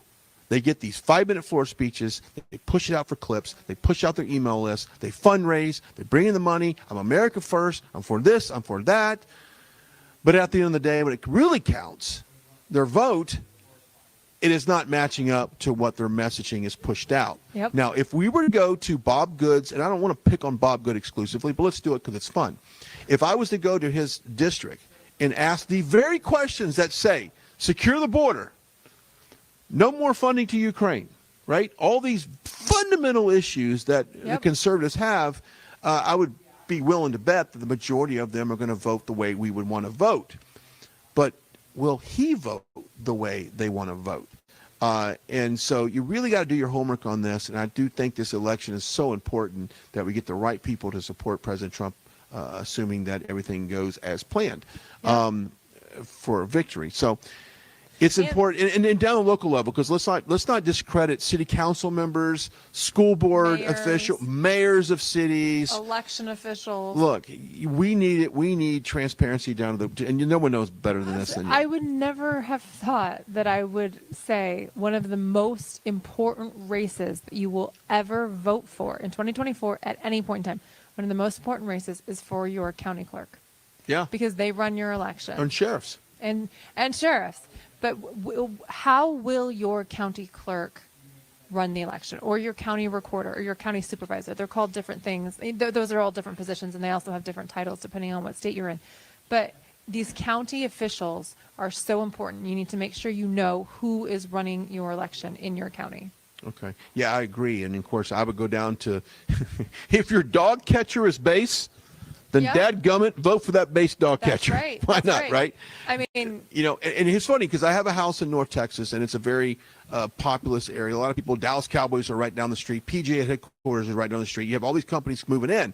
But the bad news about that is you have a lot of tech-savvy people from California, New York, and other places moving in.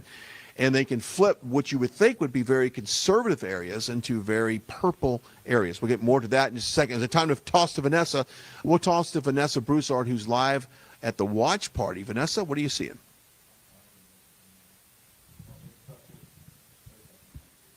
The MAGA movement is excited tonight. The party is underway here in the watch party room as we await President Donald J. Trump to take the stage and have a speech here in Iowa, in Des Moines, and talk to the people of Iowa and thank them for their vote. You know, it takes a team. The campaign does a wonderful job.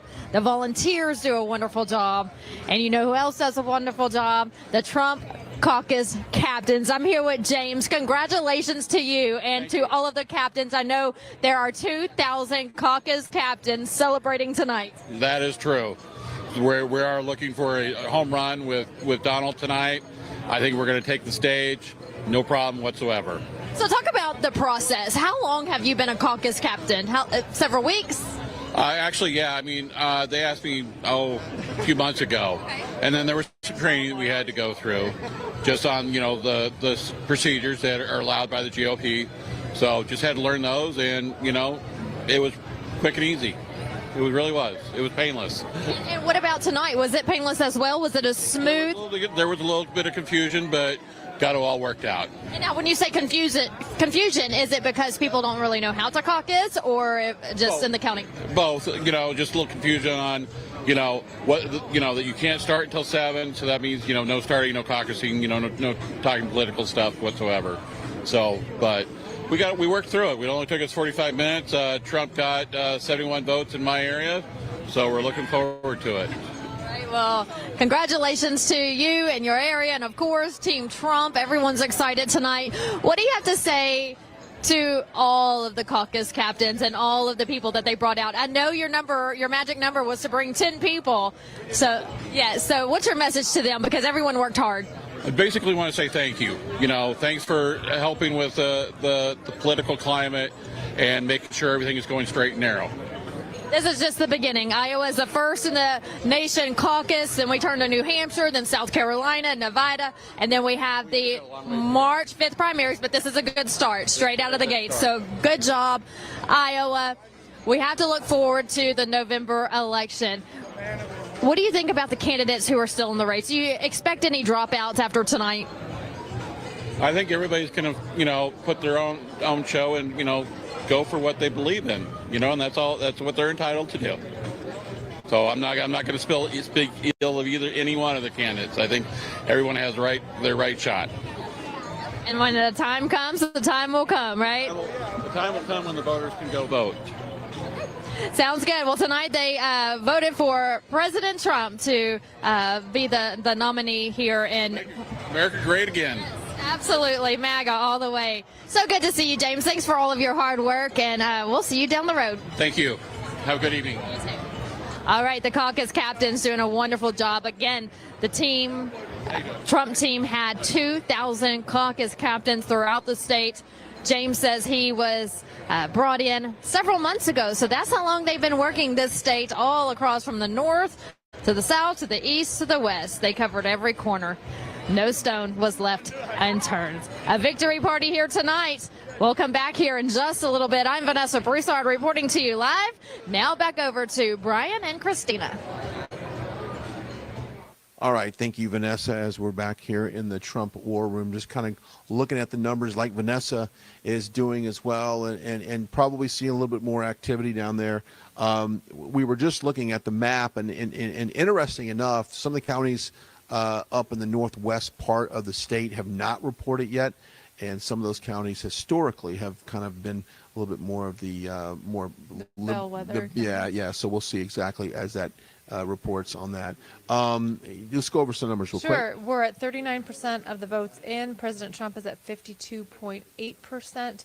DeSantis is at 20%, and Nikki Haley is at 18.7%. So the numbers are pretty consistently staying the same within a point or two fluctuation. Yeah. As each one comes in. I just had an article that was forwarded to me. It looks like John Solomon is reporting that the DeSantis campaign says that media's early Iowa caucus Trump victory call was, quote, election interference. That is from Just the News, John Solomon.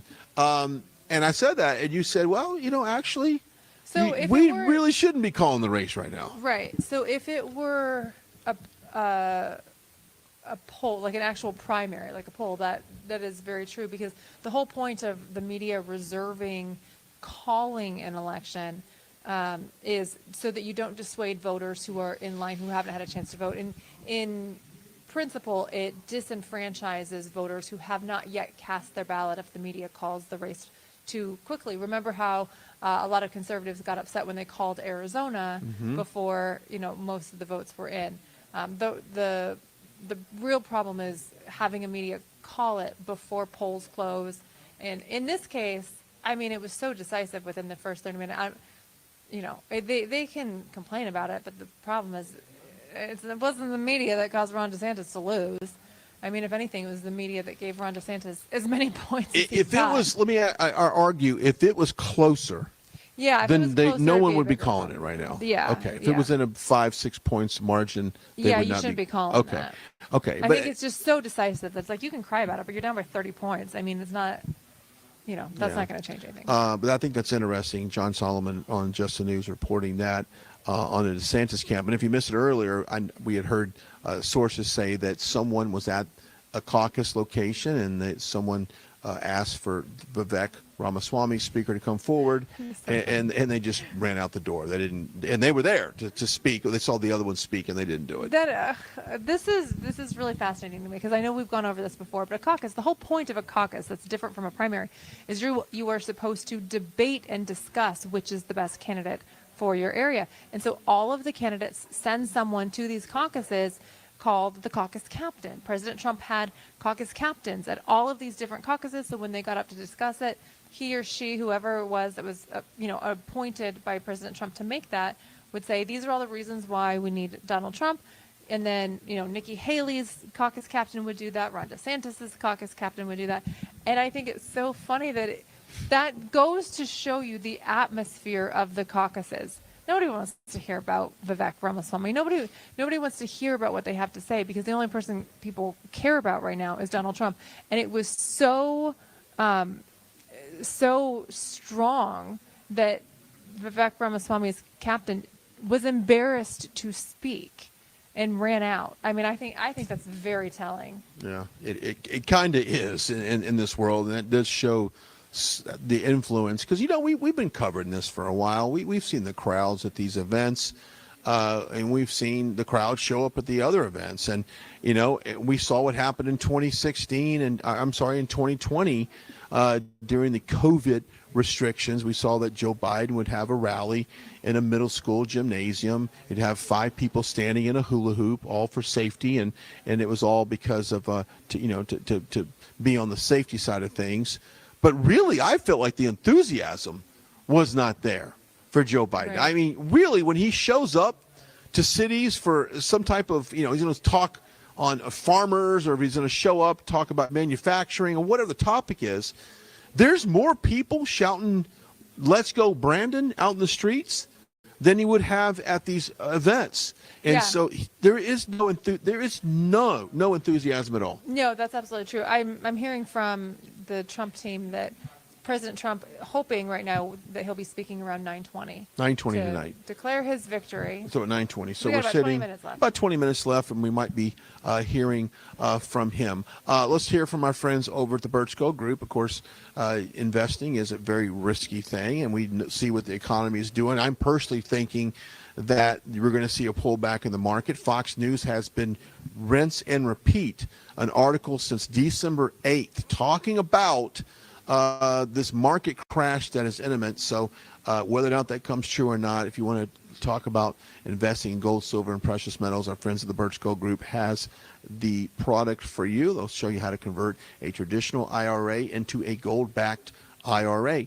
Simply text the words Trump to 989898. That's Trump to 989898. That is the Birch Gold Group. All right. So potentially a speech at 9:20 from President Trump. We'll see exactly what that entails. And of course, until then, we'll keep monitoring the results coming out. We're probably up to maybe 40% reporting at this point.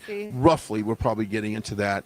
And then, of course, we'll keep an eye on all things Trump. We might even step in here in the war room and have a few words. We're going to toss to a quick commercial timeout. Christina, Bob, Brian, Glenn, as we broadcast live here inside the Trump War Room. Few minutes. We will come right back. Stick around. We'll be right back.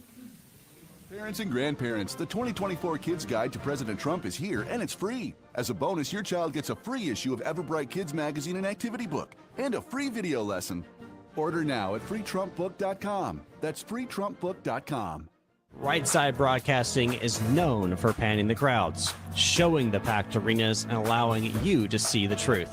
They've covered hundreds of rallies, briefings, marches, CPAC, and the historic overturning of Roe versus Wade. Right Side Broadcasting was created in 2015 by our founder, Joe Seals, creating a unique broadcasting experience that allows you to make your own decision rather than force-feeding you an agenda. We don't cut or edit people's words or twist them to fit a particular point of view. We allow our correspondents to be open about their opinions while maintaining journalistic integrity.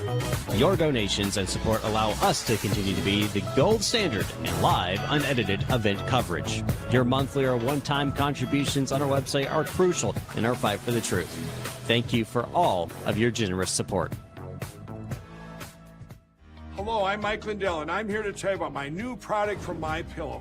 Towels that actually work. Watch this absorbency test. Here's another towel that we randomly went out and bought. Here's one of my towels with the nice design. I don't know if you can see this, but you could line a swimming pool with this.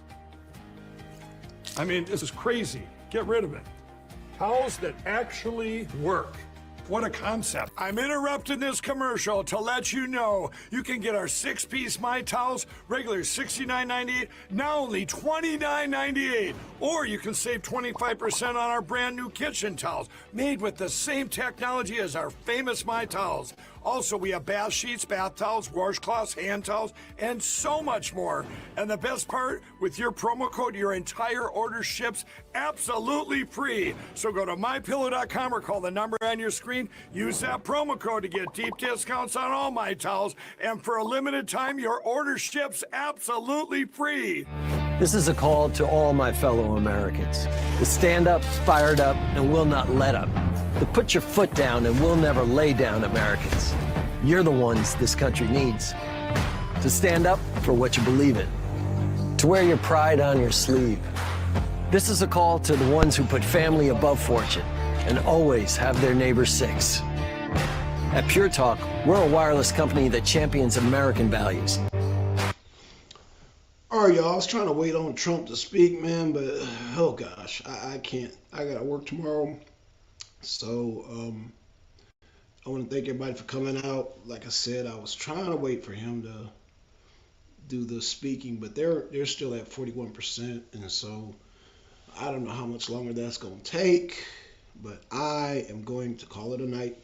Shout out to Kelly Ray, shout out to Woody Johnson, shout out to MD, shout out to Tequila, Annette, shout out to Twin, shout out to Yessie, shout out to Deacon. Hey, I will see y'all. I'll do a live tomorrow in the truck. Yeah, I was trying to wait for Trump to speak, but yeah, I think Trump's gonna wait till the very end and then he'll speak. So, all right, y'all. Good night. I will see y'all mañana por mañana, amigos. Hold on.